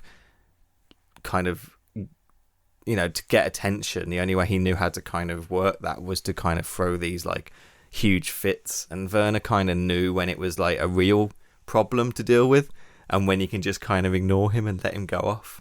But it certainly made the working relationship incredibly difficult for like everyone else around them. And like, well, put it this way, Kinski never ever threatened to kill Werner Herzog. Werner Herzog threatened to kill Kinski and himself, and then plotted to blow up his house, and then thought, no, because he's got a golden retriever or something at home, I don't think I'll do it. And I don't think he would have done it, but I definitely think he thought very hard about it. Yeah, I think that's true. The bit that, because the two examples he gives is, you said about this earlier, where the woodsman got bit by a snake, and the snake, it's like 24 hours, like 20 minutes or something. I can't remember. It kills you anyway. And because this was a big issue, at this point, Kinski throws a fit and makes it all about him and starts yelling about stuff when this guy's just cutting his leg off. This is the time when Kinski chooses to throw a fit. And the other time, a plane crashes that 6 people on the plane, all of them survived, but they were severely injured. I think one of them was paralysed from this. I've read that some of them died. Right, I don't. Yeah, I seem to have. So I don't know. I don't know what's myth well. and what's like reality. He goes like the radio chatter that day was really confusing, and they're all trying to pay attention to that. So Kinski at this point throws a fit about his coffee being like shit, and like it gets in Werner Herzog's face and screams at him for hours. Herzog says, and Herzog says he fixed this by going to his hut and taking out some chocolate that he'd hidden. And going right back into chocolate in his face and eating it. Well, only because it's kind of like sticking your finger up a dog's bum when it's attacking you, because it's like, oh, what the fuck's going on here? It's like eating that chocolate in his face. It's like, hang on, this power thing has just flipped. What's going on? I don't understand what's going on. And there's a bit scene when they're showing when they're moving the boat, and the Kinski's just flipping out at the production assistant. I think it is. It's not Werner. And Werner's just sitting back going, well, I've seen him go more ape shit than this. Yeah. So I just thought I'd let it. This is a minor play one. But you see all these Native Americans just standing around, and they're just like clearly bothered by this like lunatic screaming in the middle of the Amazon. And you can see that it's bothering. And Werner Herzog says about this, you could see on set sometimes the natives would kind of go quite quiet and huddle together and kind of clearly have a problem which was going on, and it clearly strained the relationship of the whole filming, because the natives were just like didn't get him, didn't understand what like, all this anger was, and knew that it was causing an issue. And Werner says they dealt with their problems in a different way. He has quite a romantic kind of almost. He has a very romantic view of the natives and talks about them in a way that I think is really, what's the word, infantile, which I think is I would say it's a very kind of 1970s liberal kind of approach to these communities and stuff like that. He definitely sees himself as like more advanced and like more enlightened, and these people are more simple kind of people. And I don't think he doesn't mean anything bad. I think pets he has almost kind of something to be protected and coddled. I don't think he means this in a bad way. I think he's trying to be really good. It's just clearly these are people who've lived out there for hundreds of thousands of years without Western society affecting them. They're brutal, they're savage, but they're also people as well. Do you know what I mean? They've got their own thing going on. They're not like the thing is about native tribes is they're as modern as you are. They're not prehistoric people. They're modern people. They live in the same world you live in. Just a different area. Yeah, exactly. And the way he talks about he set up 2 camps and wouldn't let the native people sit with the Europeans because he didn't want to let them eat the same them. food. Yeah, he didn't want to eat the same food. He didn't want to poison their civilization and let the West in. I'm like, Werner, you're in the fucking Amazon. You're letting the West in. The whole world is in the fucking Amazon. Like they know who you are. And he goes he refuses to pay them a good wage. Not refuses. He's paying them what is a good wage for them, at the time. But it's still an exploitative wage. Because 100%, yeah. And there's one scene in it where I think Kinski wants them to. Does he want some fish or something? It's something like that, and he pays them quite a lot. Pays them what would be arrows. He's getting an arrow. Thank you. Yeah, and he pays them what would be a day's wage for that arrow, and they all think this is amazing. And then the Peruvian people on the crew charge the natives that much for Polaroids of them on set, and you just Werner, you're fucking feeding into the whole exploitation. You guys, I don't want to feed them too much money because money corrupts, but money is a product of where they live already. You're already part of this, and you're just exploiting them if you're paying them an exploitative wage, even if it's good for them. Even if it's a good wage for them, it's still exploitative. If they were that primitive, they wouldn't be using money. You know what I mean? They wouldn't wear. It's just this romantic view. He sees them as like romantic people of the rainforest, and not understanding that it's still actually the modern world, that they're caught in between these fighting territories. They're caught between these huge corporations that are tearing down where they live, and they do not have property rights on it, because in the time period of where this film is portraying, all these property rights were sold to European people, and they exploited shit out of them then. Like, by coming over here and doing this, you're still doing the same thing that you're showing in this film, in both literal, as in dragging the ship over, but also in just the way you're using these people. You're still doing the same pattern. You're still maintaining that European exploitation of this world and these people and these lands, and that's really bothered me when watching this. I couldn't forget it, and all. I was reading, apparently, I can't clarify this because I only found it in like a few sources, but apparently one of the natives died, like, because of, like, you know, the poor sanitation they had in their campsite. So, and I wouldn't be surprised. No, like, not and there's at all. a scene. So there's a scene in the film when they're dragging the boat up the hill, and there's two of them are underneath the boat, and then they obviously die. They get crushed, and they show that in the documentary. But the way they show it in the documentary, it looks like, oh shit, they are actually dead. Yeah, it's weird. Well, I think, and I was watching. I was thinking, I wouldn't be surprised. Like, if they turned out to they actually were dead, I wouldn't be surprised. They weren't. They get up and they jump in the river and kind of clean themselves off. But I for a second I was like, well, I wouldn't be surprised. That bit where the ship slips down the hill is real. Yeah, that could have killed people. Yeah, and that did slip. The original German engineers setup broke, and it slipped all the way back into the river, like where it started from. So you see, just before shooting, Kinski actually runs over and yells at these people to get out of the way. Do you see that in the documentary before the actual shot goes up? So he kind of saving those people's lives.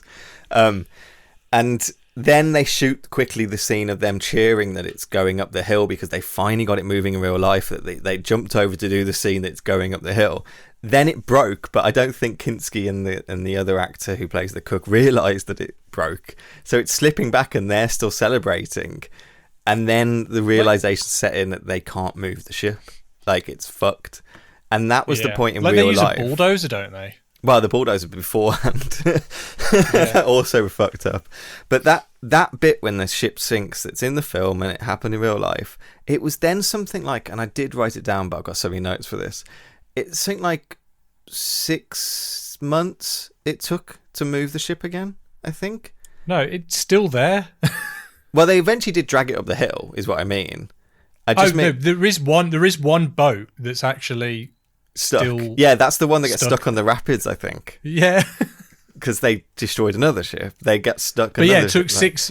But you're right. It took 6 months to actually get that up the hill. Yeah, from that first shot when you see them just starting moving it, and then the bit later in the film when they actually get it up the ship, that was 6 months later when they brought in an entire new engineering team from Lima, an entire new set doing it. And just watching it, well, I was really, again, this is all about the native population for me, but seeing them all barefooted, lugging these huge tree trunks around, seeing them all sitting around these pulley systems, that it's so dangerous. And they've got all their kids and babies with them and stuff like that, all sitting right by these huge things. And I'm like, you know, it's not a Hollywood production; it's like an independently produced film. So the health and safety. It's just not existent. It's not. It's not existent. Yeah. And it's just very uncomfortable. And just thinking, if I'm so surprised this didn't have a higher death count, I guess is what I want to say. But going back to you saying Kinski saved, you think he helped save some people. Yeah. He's kind of like a yappy dog that's really loud. Yes. But I think he's harmless at the end of the day. That was my original point I was trying to say. Yeah. But whereas Werner Herzog is that kind of stoic, silent kind of guy, but I think he's more dangerous than Kinski is, by a million miles. He put everybody in this situation. You're right. That's what I was going to say about the natives being scared on set. And later on, the chiefs are talking to Werner, and they're saying, "You probably picked up that we were quite afraid on site, but it actually wasn't Klaus. It was you that we were afraid of, because you were really quiet.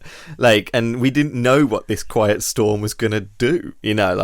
Whereas Klaus was an egomaniac and would just rage and throw everything out, but he was he was like visual. You could see where Klaus was going to throw. You could tell when Klaus was going to chuck a coffee cup around the room or something, like.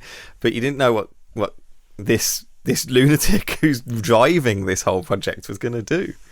I will point out as well. Apparently, on another project, on another film, Kinski did shoot an extra like through a tent. I don't think he meant to. Shot their finger off. Yeah, I don't know. But you do talk to him in that documentary. He's got a scar on his head, I think, or something. No, that was when he on actual when they were fighting on set. He hit one on top of the head with a sword. He had a metal helmet on, and I think that's just him probably just going too hard on this scene. I don't think he purposely meant to harm. I don't. If any actor went too hard on set, I can imagine it being Kinski. Yeah. There is a bit later on where talking of the natives' view of Klaus, the one of the chiefs offers to kill Kinski. He goes like, "Shall we kill him for you?" And Werner's like, "No, for God's sake, I still need him for shooting. Leave him to me." I 100% wouldn't be surprised if they went to Kinski. Do you want us to kill Werner? But he says that he kind of exploited the rage or that this chief had against Kinski in the scene where Fitz is eating on the boat and all the natives are around him and they start playing panpipes. The lead guy who's wandering around is the guy who offered to kill Kinski. So all that kind of tension you do feel in the film may not be acting from a lot of them on set. There was a lot of tension between all the different elements of this, and especially the natives who would. I don't think they were. The kind of documentary does suggest, the Burden of Dreams documentary does suggest that they didn't really know what they were signing up to do when they said they'll come and help out.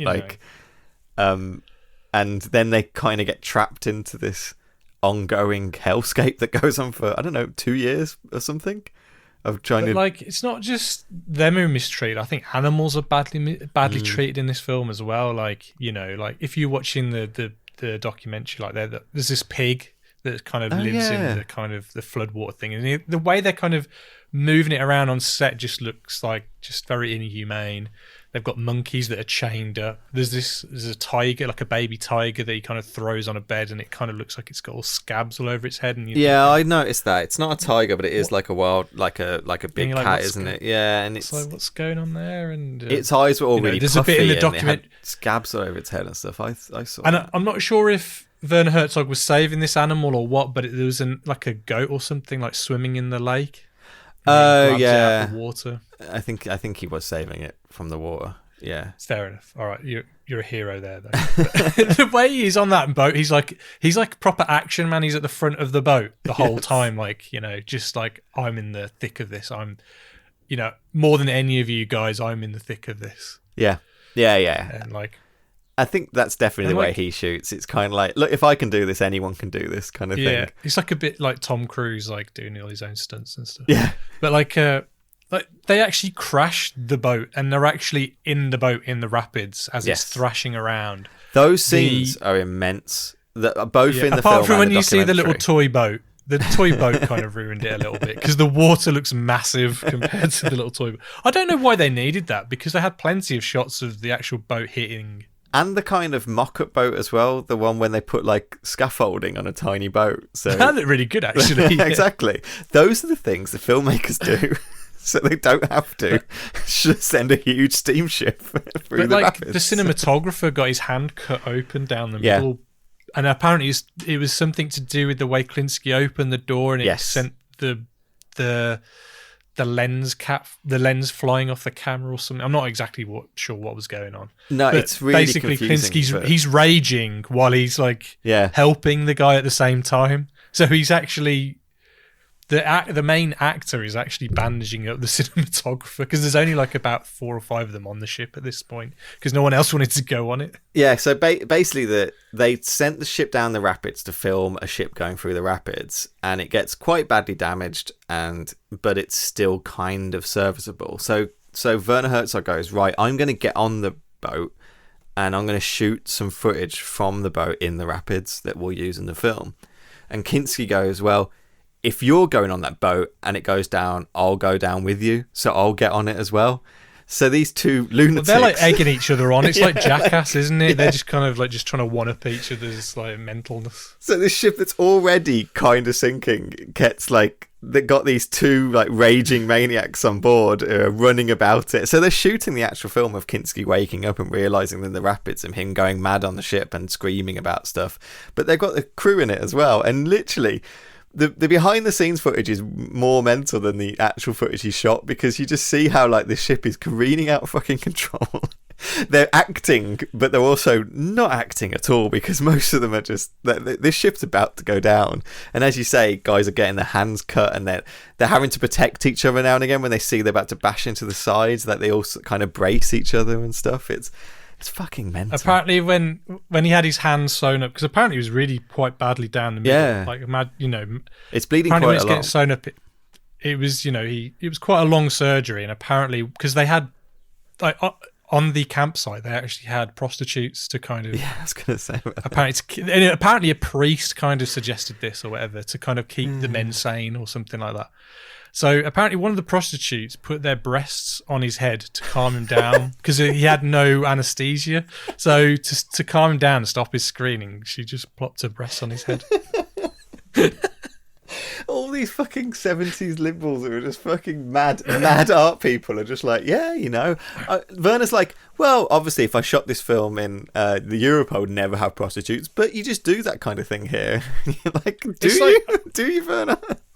Like, I remember watching the Lost in La Mancha documentary and thinking, oh, Terry Gilliam's insane, like what he puts his actors through and his crew and stuff. I mean, they're very quite similar people. They're very both like egomaniacs, aren't they? Driven, yeah. But I think Werner's got one up on him. The kind of insanity. I'm not sure there's a guy like Werner. I don't think there's anything to equivalent. But that's the other thing as well that happens. Didn't Mark Kermode interview him once? Yes. And like he was getting shot at. He actually gets shot. He gets shot in the hip, doesn't he? But it's like, but he goes like, well, this is. He brushes it off. Yeah, I think he said it's a small cal or something. So he's like, I'm not really shot. I've been shot before, and it's like, no, Werner, you have been shot. It's not an opinion. There is a bullet in you. It's still that. Yeah, Werner. I was talking about shooting on the set as well. Like, they get into this whole thing when the bulldozer breaks down, when they're trying to, because first, before pulling the ship up, they carve a scar through the landscape, tear all the trees down. And if you watch the aerial footage of that, it looks shocking. It is shocking. It is. It's like, you did not need to do that. It's like just wanton destruction. It's just. You go like, we're not the loggers, but we're gonna just tear down like this, I think in the documentary he justifies. He goes, look, we're not like those other Westerners coming here. We will actually leave at some point, but at what cost? What cost? It's the same part when he's going, well, money shouldn't be important to the natives, so I'm not gonna, and he's like, well, it is. You can't just tell them it's not important.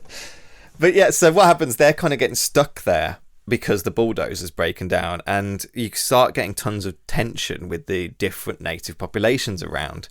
And I can't remember exactly how it happens, but basically another tribe comes over and fires arrows at a bunch of other natives, and a woman gets hit in like the hip with an arrow, and this guy gets hit through the fucking neck with an arrow, and they sew it up, and the camp, you see the scar along his neck and his shoulder and stuff like that. And in retaliation, the natives they'd hired for this film go off and go raiding.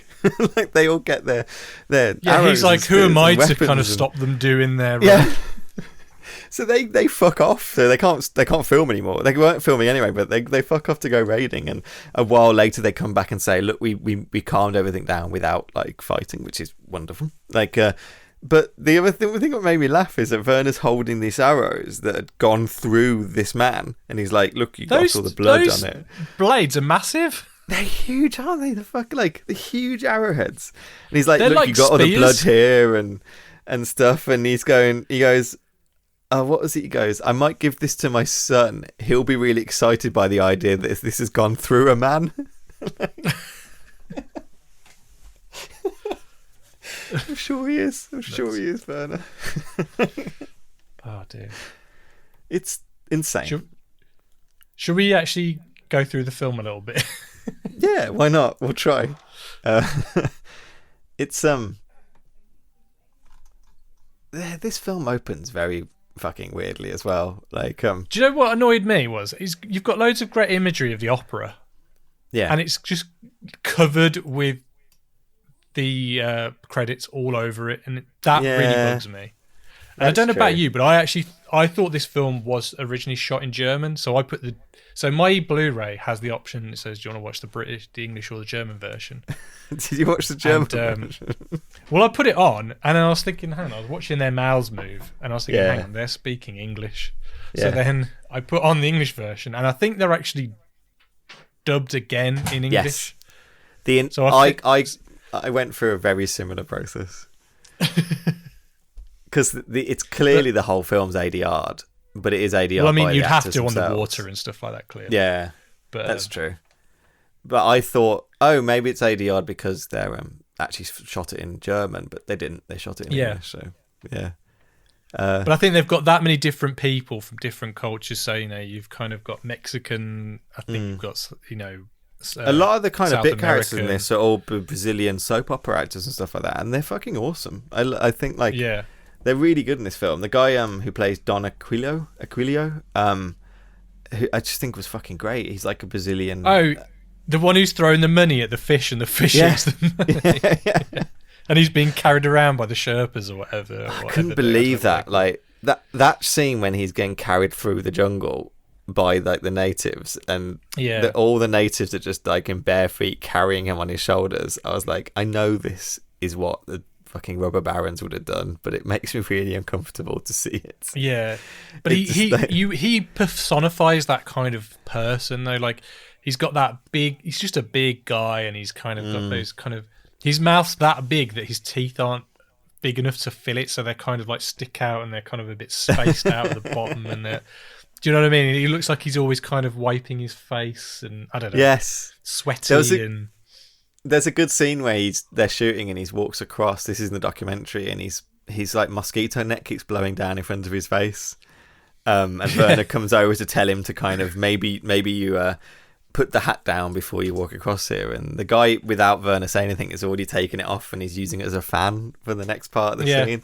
And I just really like that. That's an actor really thinking like, no, I'll use it like this. And Werner's like, wonderful, yeah, great. Like, and I just like I just thought this guy, Jose, yeah, he looked like the friendliest person they had on set, basically.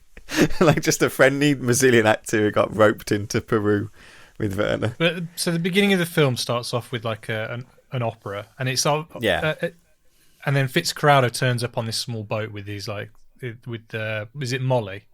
Yes, Molly. And Claudia is Cardinale. Fitzcarraldo meant to be Irish, by the way? Yes, I'm assuming we haven't. Yes, yes. This is one point. He's not just playing he's playing an Irishman. Klaus Kaczynski is playing an Irishman called Brian Sweeney Fitzgerald.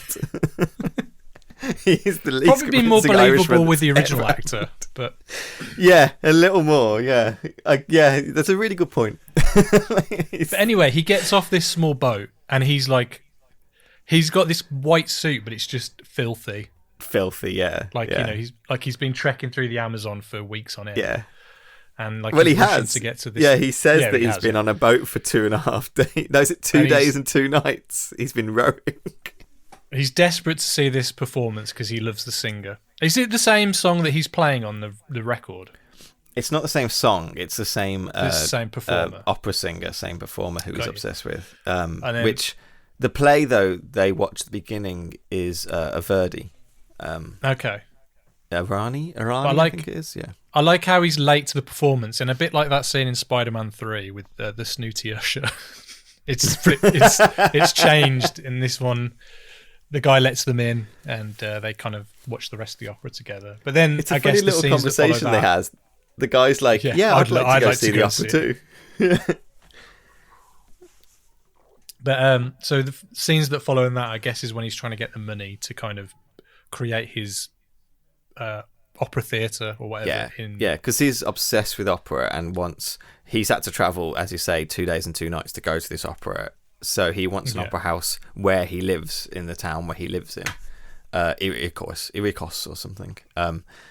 And he originally tries to kind of he's just trying to kind of get all the local like robber barons, the rich people there, to pay for it themselves, to invest in it themselves, and none of them give a shit. They don't care about art. They just don't care about art. They care about money, you know. And of course they fucking do. So you kind of go through Fitz's life a little bit, don't you? It's a very long start before you get anywhere in the jungle. Oh, it's a good hour until he gets the boat, I think. Yeah, I think it is, because you kind of go through him being like he tries to be an ice baron. That's a big part of his backstory. That he trying to bring ice to Peru. Mm-hmm. He also was a railway person. His family would try to build the Southern American Railroad before they went bankrupt. Like I have a feeling all the original actor with Mick Jagger and that. I have a feeling they didn't get to the boat stuff. I have a feeling it was all this stuff that they'd filmed. Yeah, I think you're right. You must be right. Because if you watch the documentary, the only footage you see is of them by the bell tower. Yes, yeah, and which has such different energy. And did I imagine this, or are they making some sort of ice drink as well, No, they're making kind of like they're making like a little weird slush puppy. Yeah. But apparently that's the only footage that exists of those, because apparently if Werner deletes, he burns or destroys footage that's not used. So that's all that exists of that performance. Fair enough. But yeah, anyway. So the barons here are this is definitely making a statement about kind of the ridiculous opulence of like kind of the Europeans in this time period. Like the barons are just ridiculously wealthy. The one baron is just obsessed with the fact how funny it would be to kind of lose money. He's like, how do you lose money? Well, how does this work? He's obsessed with it. Like, imagine how hilarious it would be to go bankrupt, I think is one of his lines. But I don't understand why the fish eats the money. I think fish will eat anything. Fair enough. That doesn't mean they don't spit it out again. But yeah, he's the one who throws money at the fish to be like, look, I don't give a shit about your opera house. This is how much I don't give a shit about money, though. I just don't like your opera house. Like, and he chucks in the kind of the money into the fishing pool, and the fish will eat it. It's just like, it's all colonialism on full display, really, all this stuff. What's the scene where they're all sitting around a poker table or whatever, and they're all like disgustingly wealthy looking people as it pans around the table, and they're all laughing, and they're kind of they're all like sweaty, and they have like champagne glasses and stuff.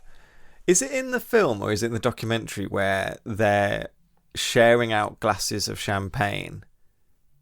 I think it's in the documentary, but they give the natives a glass of champagne to drink with them, and they, instead of having a glass each, they pass the glass around like they do with their own drink. Just sharing it.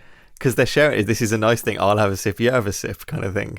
And like, that's sorry, carry on.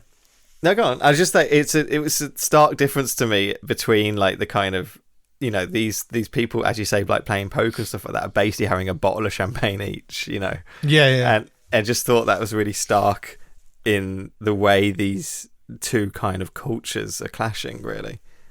And I think you're going to say it, the scene with when they share a drink themselves. Yes. What do you mean he's drinking out of they actually drinks milk? Yes. Yeah. So the natives have I can't remember its name, but it's a fermented drink that's really important in their kind of like societal kind of bonding rituals and stuff like that, and they all drink out the same They'll cup. Spend all day making it, won't they? And their whole like livelihood's based around making this drink, and it's based around making it. Yeah. But one of the key ingredients is spit.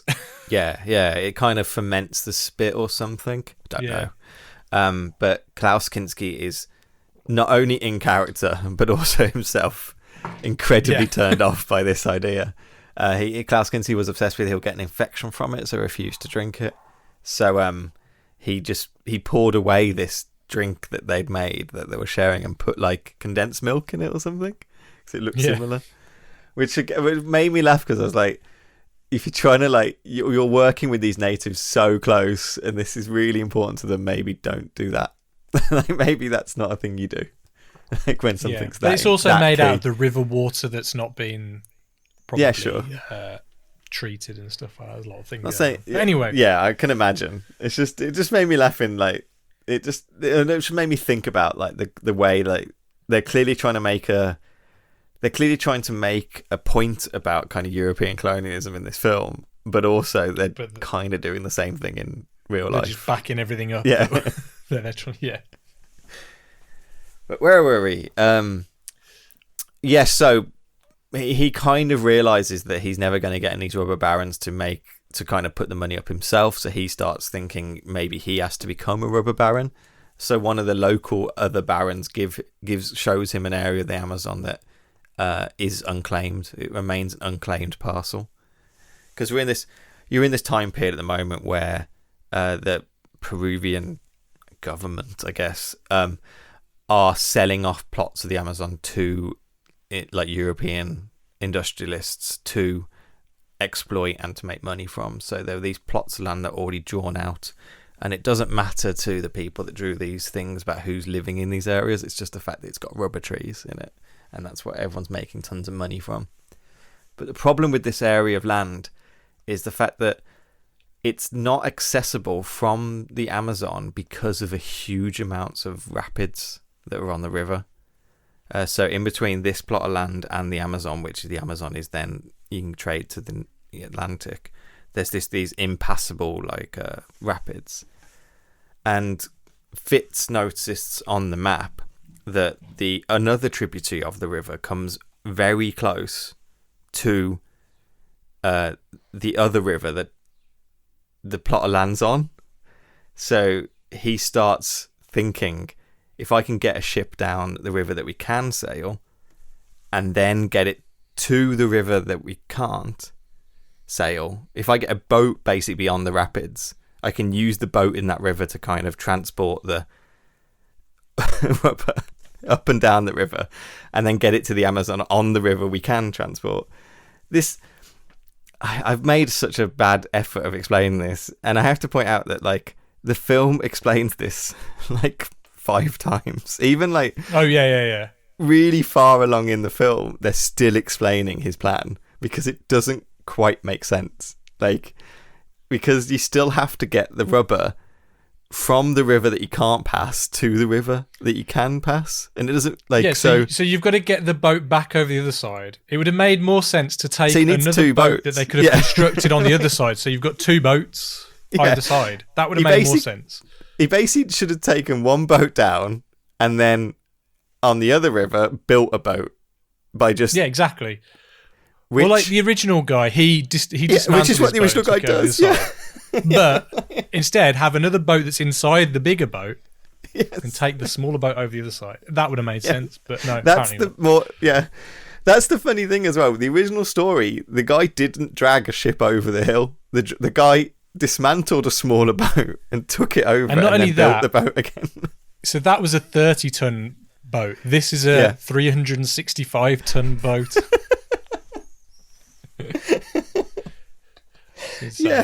It's insane. It's insane. Like I love that the fact that the actual thing that actually happened is a different story, really, than what they're actually doing.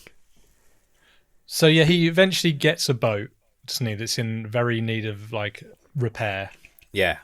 Which is actually just what it looked like when they got it for the film. That's what I quite liked. And I think the shots of them doing it up is just them hiring the local people to do up the boat for the film, really.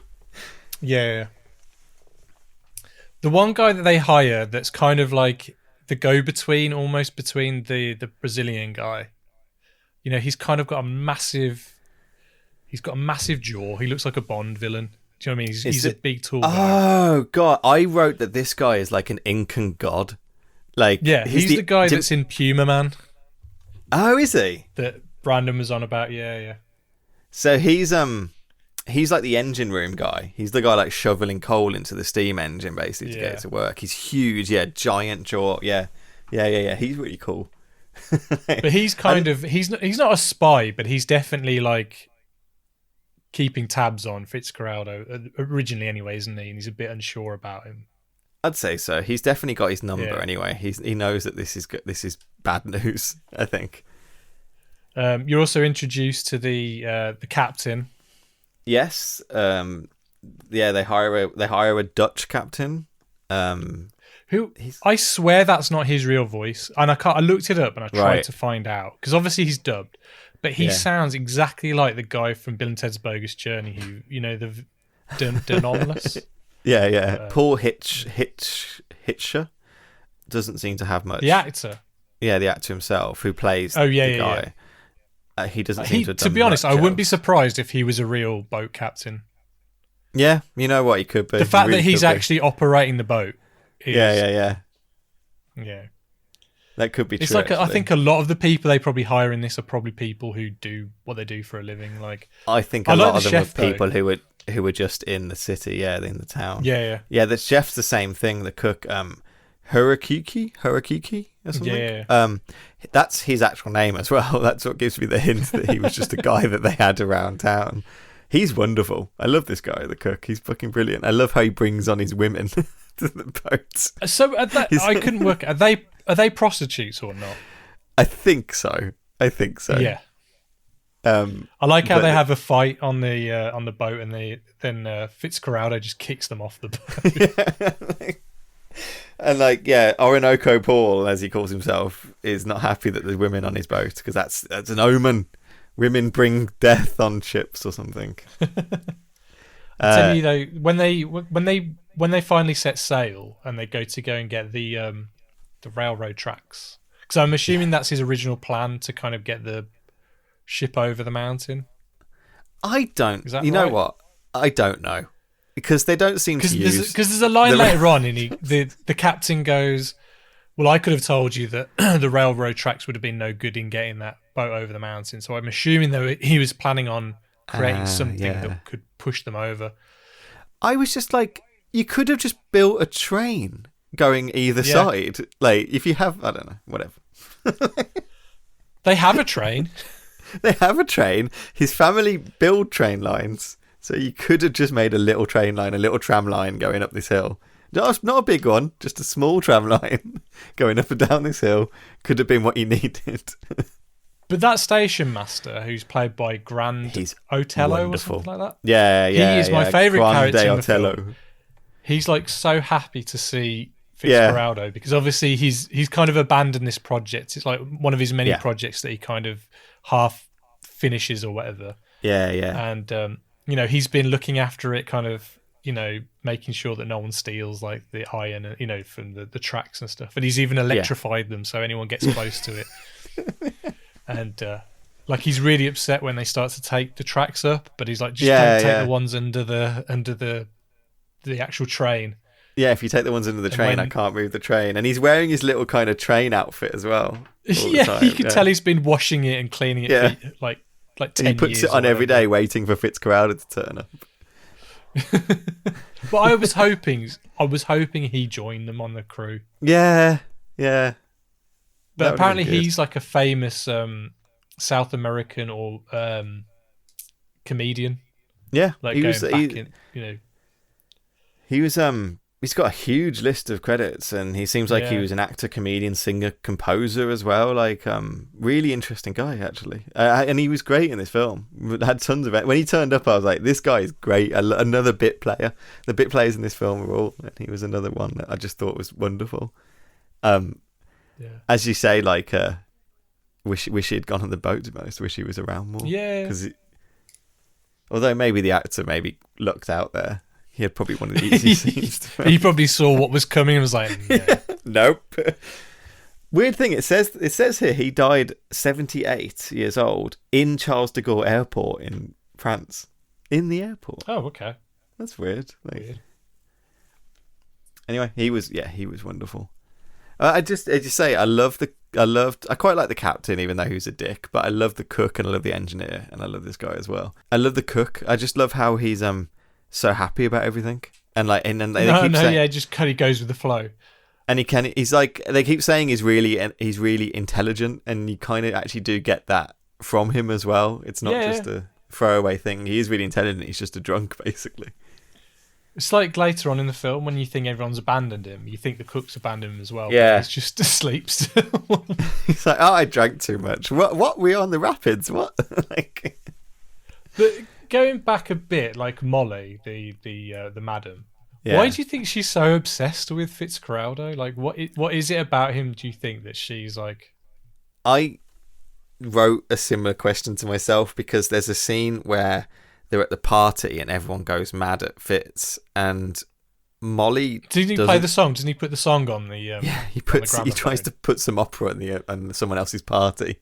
Yeah, and Molly stands up for him. She's not like, this guy's an idiot. She's like, no, he's great. Like, and he loves opera, and opera's fantastic, and I love his passion, and like, she really likes him. She like, it's not. She's his benefactor. She pays for the shit that he buys, and he funds him, and she does he names the boat after her. They have a relationship that's quite solid, to be honest. It's not like one of these.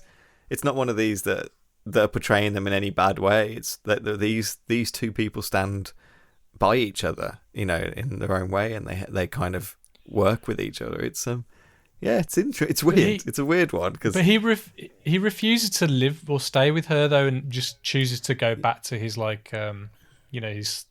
his floodwater shanty house where all the kids adore him. Yeah, that was weird.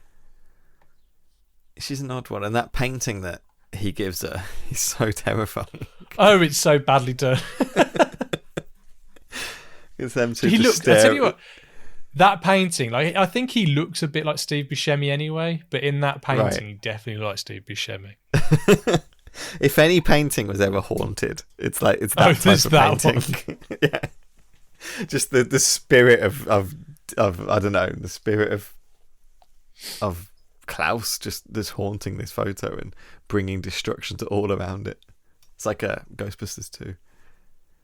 There is a cool scene later at this point when they're into they're going down one of the rivers, and the river's full of tribal areas which are really hostile, known to be really hostile, and they're all kind of holding their guns and they're ready to get attacked and things like that, and they're hearing all the kind of music coming from the jungle around them, and then you get Klaus's idea basically to stand on top of the ship and play opera into the jungle, which it's almost like every time he plays his music, his fortunes change for him. That's almost. True. Yeah. There's definitely a change of stuff, and in this case, I was like, is this a warning or like a peace offering? It's so hard to tell, but it seems like the natives took it as I guess a peace offering, though. The natives kind of it's almost a bit Close Encounters. Yeah, it is, isn't it? The relationship the kind of native tribal populations have to Fitz is weird, because they help him and they end up becoming like his workforce to get the ship over the hill. Well, you know why Kinski was probably interested in doing this? He's like, so I'm a white god. Sign me up. And yeah, as you were saying, there's this old adage that they see him as a god, which is anthropological bullshit that Europeans keep telling ourselves about how this is how the natives saw us, which is not true. It's never been true. This plays into this film massively, that you get the impression that the film kind of says that natives see him as some sort of god and they need to kind of help him with this. However, it's more like they see it as like an omen. If they don't help him, the river gods will be mad. And once they do get the ship over the mountain, they cut the ship loose to let it go into the rapids and get destroyed, because the river gods will be angry that Klaus or Fitz came and did this to defile nature. So it's weird. It's a weird back and forth to me that they help him because they see it as like him as like some spiritual force that they need to help, but also then they scupper him because they need to maintain chaos and harmony in the world or something. So at this point in the film, all of his crew has pretty much abandoned him, apart from the main kind of the main like three guys. And there's a great sequence though where like the captain's like, I've never seen this before, and he's like, what, seen what? And they turn around and they just see like cool. Loads of them all behind them. But the thing that, like, we're talking about the destruction, they're just chopping down these massive trees to like barricade the river. Yeah.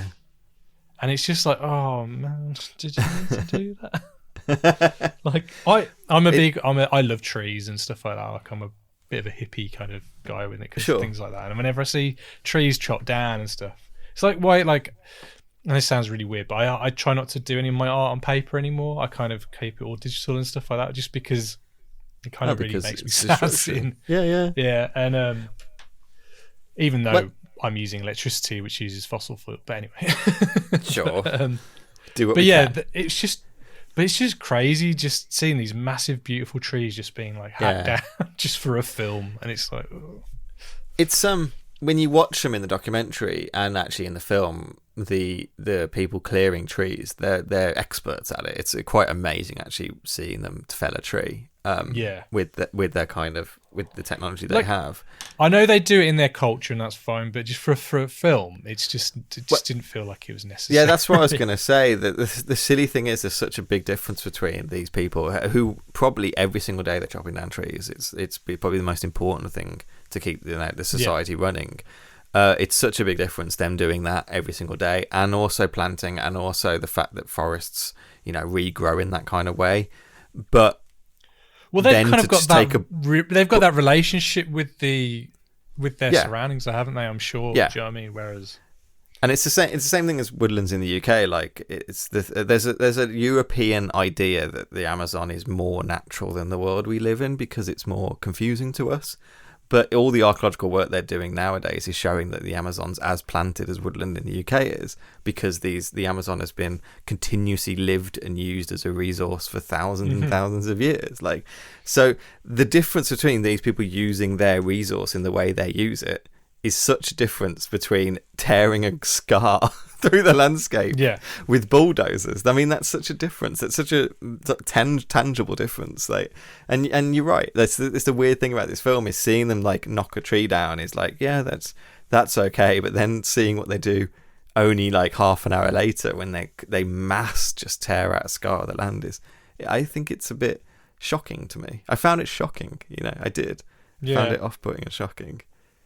But and the funny thing about the scene you're saying as well, when the canoes are all following them and they're all heavily armed, is when they shoot that scene as well. They have to go shoot this scene because they get trapped shooting something else. I think they get a boat stuck, so they go shoot a different scene with a boat.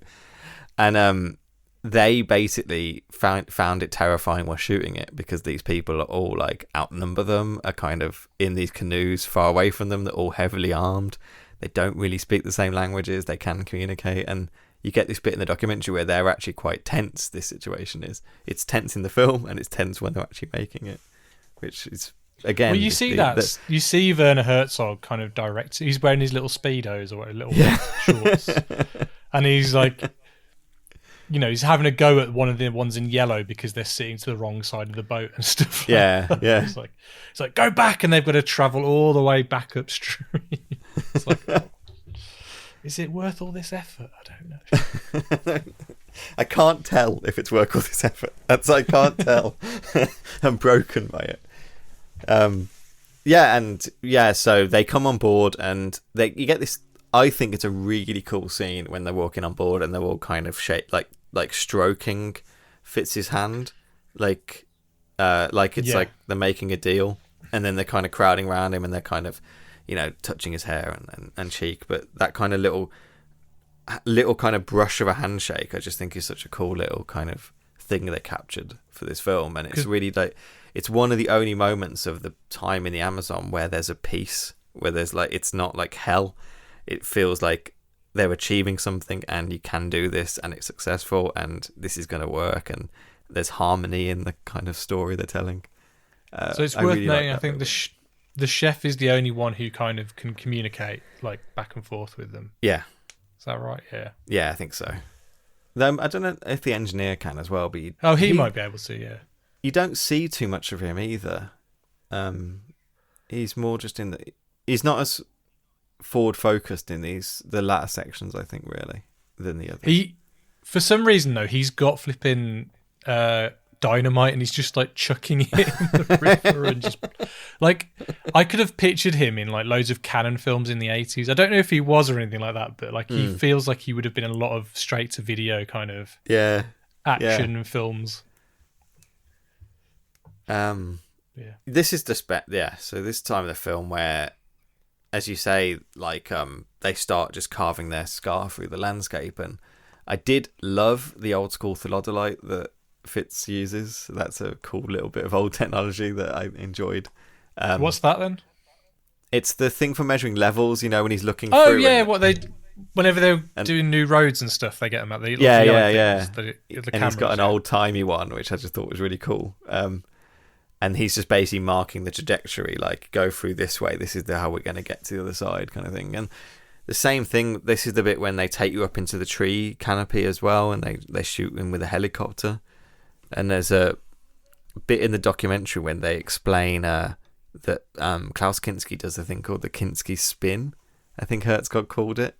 And he liked to enter the camera by standing kind of side to side with the camera, twisting his feet in a way that meant he kind of swung into frame from the side. Well, I guess it gives you a bit of action, just kind of a bit of and a bit like movement, and a bit of movement into it. So Kinski loved doing this, and apparently he did it in this tree canopy scene when there's like three of them on top of the trees in a shaky little thing, and the production guy who was shooting them from the helicopter he said that he was worried that they're going to kind of fall off it, which I would be worried too.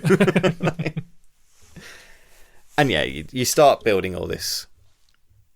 You get all the pulley systems being put together now, and they start pulling out these huge tree trunks that they're using to kind of pull the whole ship together.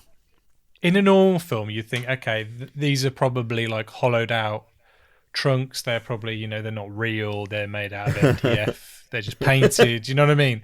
But no, these are proper huge fucking trees. They probably cut down there and then, and they're actually lugging around, using their heads as like, I don't like earlier on in the film, you see them like walking around with like ice blocks, carrying them around with their heads and their luggage and stuff, and you think, oh god, that would hurt. Yeah, it's funny because like you're watching them build this pulley system to pull the boat. They're really pulling a. Yeah, they're not really building one.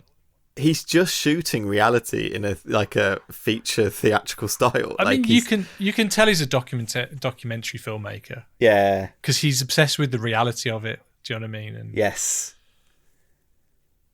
there's a bit. There's a bit in the Klaus Kinski documentary where he describes shooting Machu Picchu for the first film, and he gets angry at Klaus Kinski because Klaus Kinski wants him to shoot a way that he considers a postcard.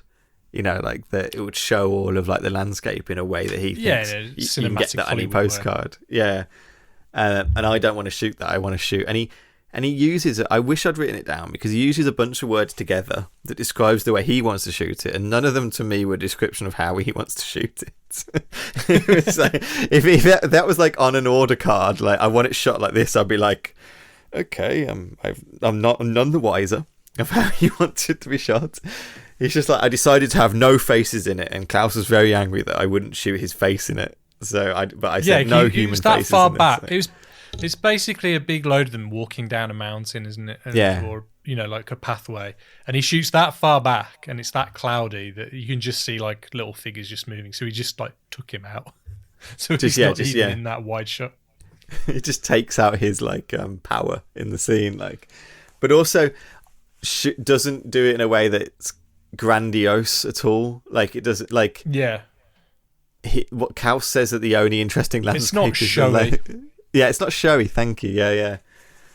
And I think it's similar for this, like in the fact that it's not to word this, but it makes it the way he shoots this makes it I think look a little easier to move the boat than it actually was, because I think he's shooting it with that without being showy enough. If that makes because sense. it's very, I wouldn't say tight. It's quite tight shot, so you don't really see the vast scale of it. Where it's quite close, and that's why I was saying they could have faked it. Having half of a ship that's completely hollowed out, that weighs nothing. Do you know what I mean? That they could have just pushed up from the back with a bulldozer or something. Do you know what I mean? There's so many ways they could have faked this and it would look just as good, but no, he had to do it because he's Werner Herzog. He didn't have to be 20 minutes by boat from any civilization to shoot this. Like, he could have been down the road from where he was staying in the town and still just found, because all you see is a few trees behind them and mud. Yeah, exactly. Yeah, he could have shot it in a week as opposed to 6 months, and I don't like. I understand, I get it.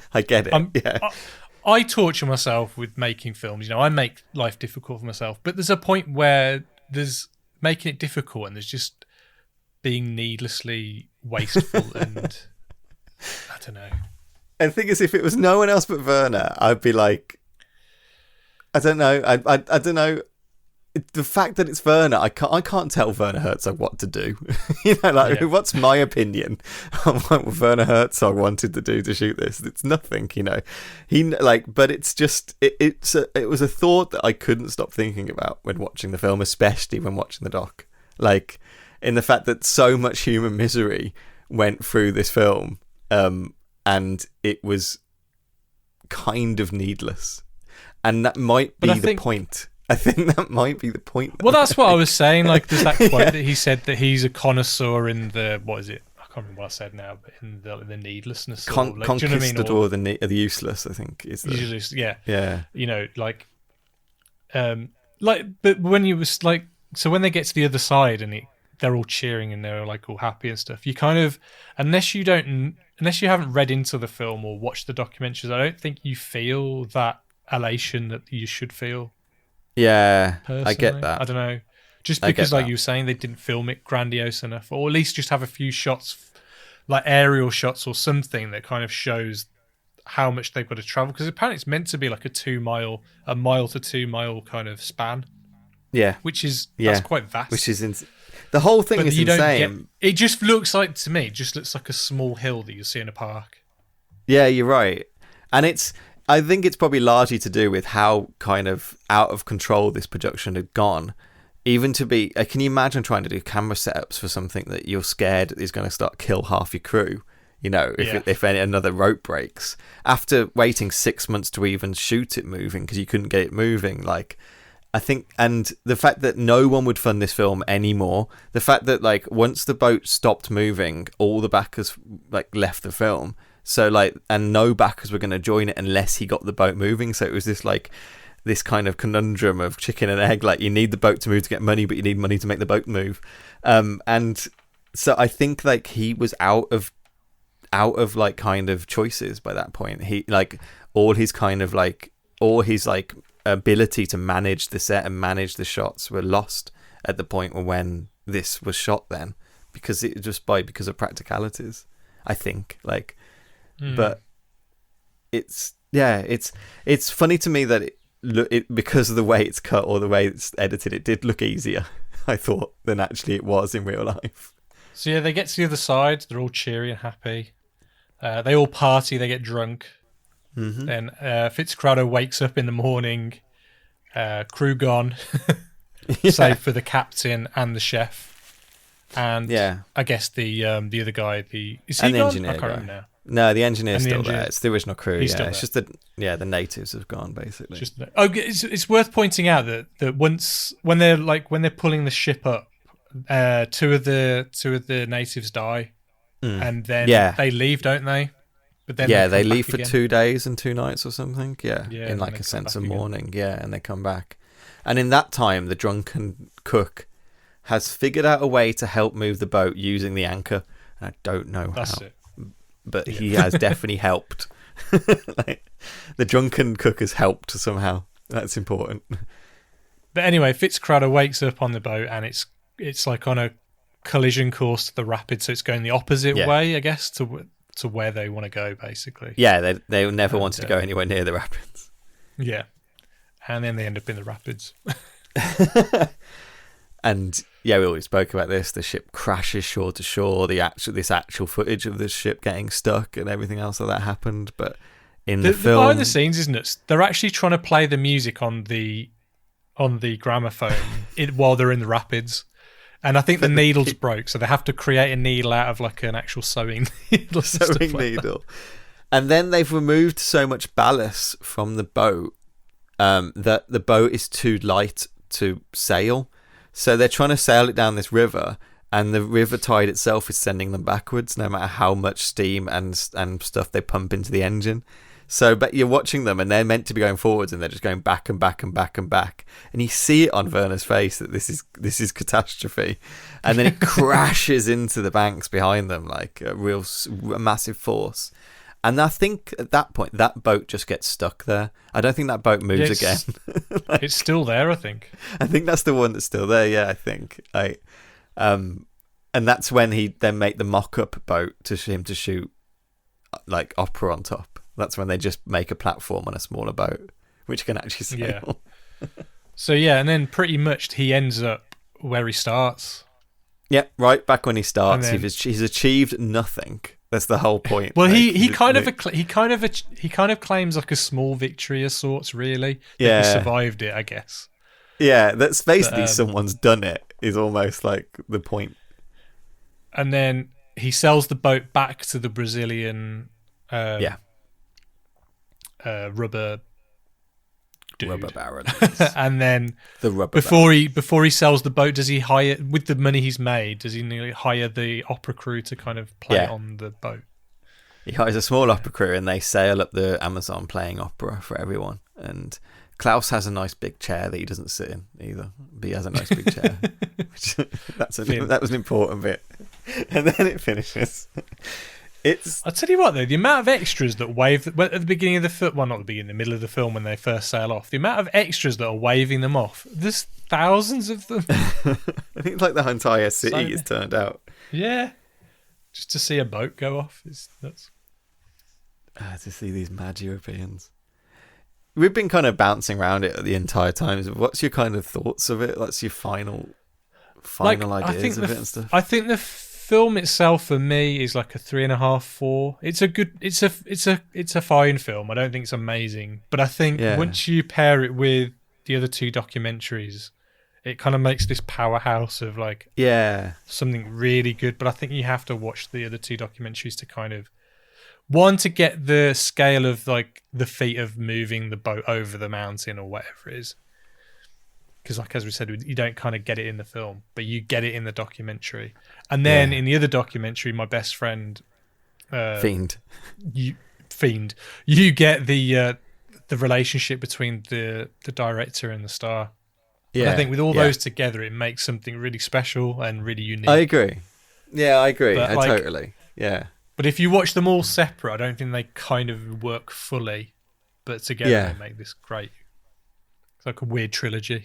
Film. Yeah, it absolutely is. Yeah, I haven't watched this much for a single episode that we've done before. Normally I watch one thing and I read stuff, like I read what people have said and different interviews and stuff. I don't normally watch as much, but to watch like 3 whole things for this, and like Fitzcarraldo is not a short film, it's like 2 hours 40.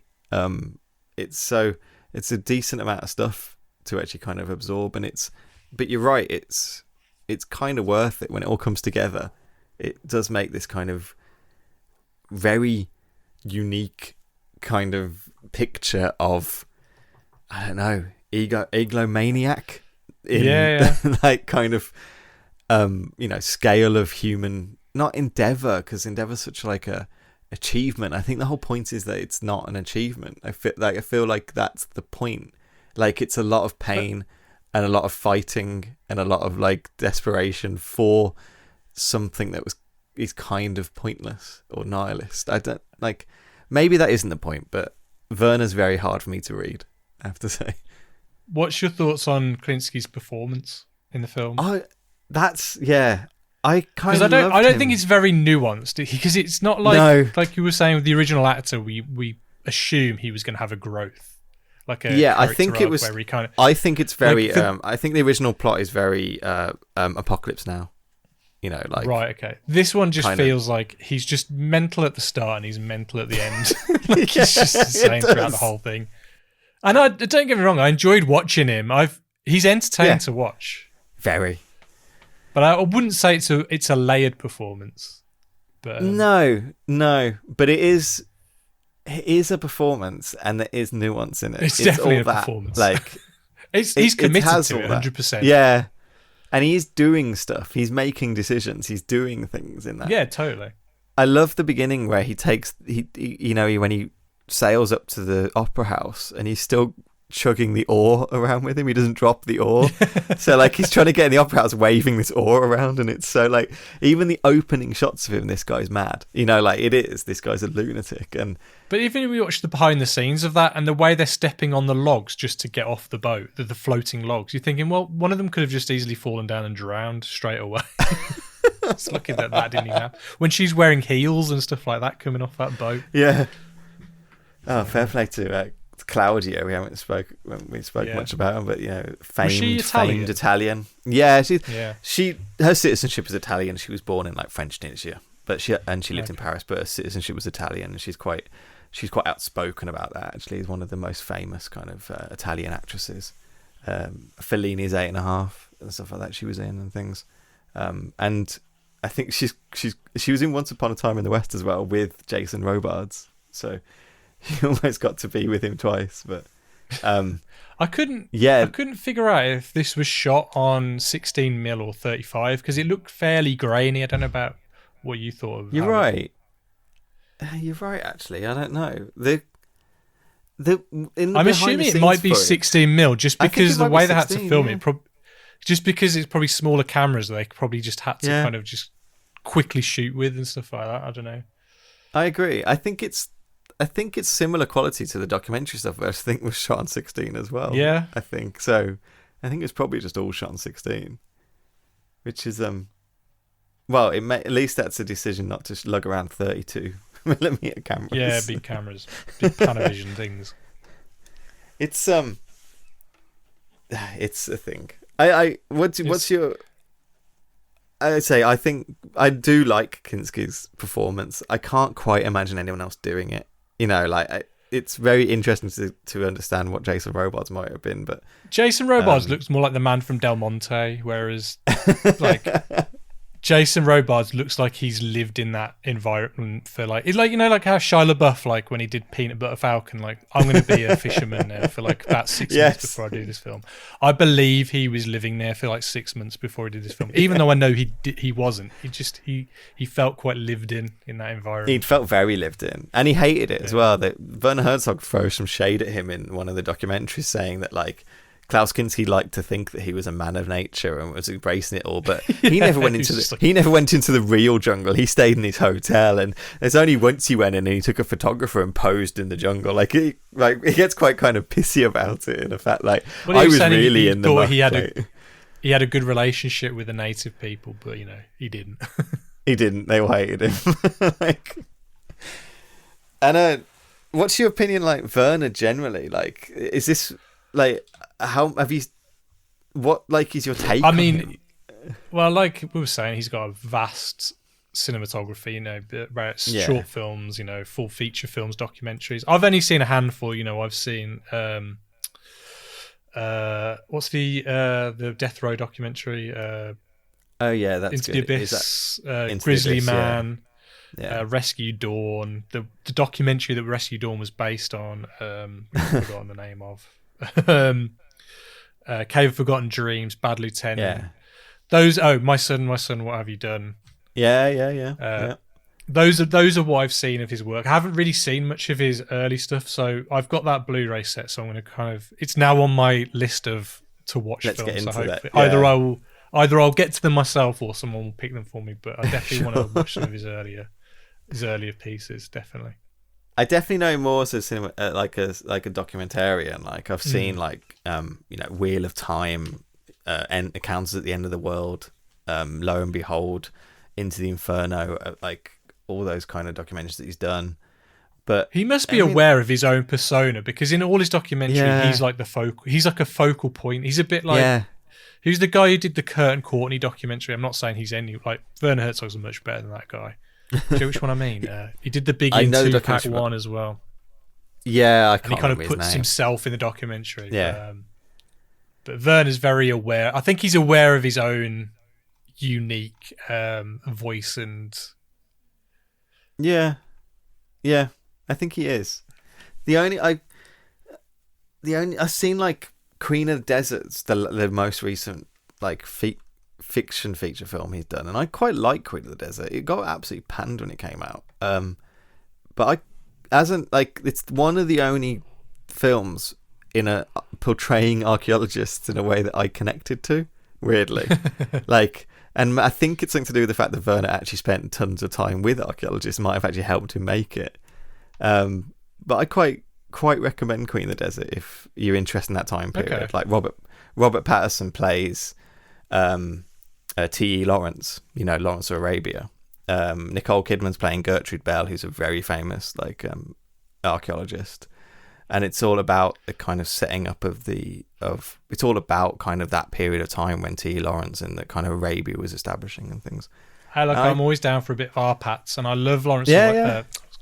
Lawrence Arabia. I've been to his grave. Have you? We've been to where he's buried. Yeah. He does a really good T.E. Lawrence. He really does. And he's really good in this. He's not like one of the. He's supporting, obviously, but I really quite recommend it. Even though it really did get panned. I'm one of the only people I think who ever said it's quite good. But I really quite like it. Werner's so just Werner. And it's just like, there's no one like him. And it's always quite exciting to kind of go into his world, isn't it? Nothing's boring. It never. And he's definitely going to strive to kind of do something, And this how old is he now? Is he in his 80s Good now? question. Possibly. Werner Herzog. Let's have a look. 78. 78. Well, I think if Clint Eastwood's anything to go by, he's nearly like 100 now and he's still making films. So hopefully we've got a few more Werner Herzog films to come. Yeah, definitely. I hopefully get another feature. I know he's still doing documentary. I think a documentary came out last year that he made. His last feature film was what? It's only 2 years ago, I think. Yeah. So, yeah. Family Romance was the last one, 2019. And 2020 he did a film called Fireball, which is about the impact of meteorites. That sounds cool. I kind of want to watch that. Yeah. Anyway, I think we've delved into our friend Werner quite a bit. Yeah, hopefully we'll meet him again somewhere down the road. Yeah, definitely. So, what are we going to be nattering on about next week then? So we are quite a different tact, actually. We're looking at Krull. I can't wait for this. I really can't wait for this. Which I literally only know from that poster with the kind of 5-bladed thing. The like clave. It's something like that, yeah, maybe. Yeah. So this is like one of the big films that was in the wake of Star Wars, wasn't it? So you had big space opera. You had like this Flash Gordon. Yeah. What are the other ones? One's gone dead. We'll dig into it. Yeah. We'll dig into the wake of Star Wars. All right, well, thanks very much for listening, and please don't forget to rate, review, and subscribe on whatever you listen to us on, be that Stitcher, YouTube, Amazon Music. Please don't forget to reach out to us on Twitter. We are at AdjustYourTrack. That's with a YR, not a your. And please don't forget, if the picture's bad, always adjust your tracking. You threw a bit of spice into that then.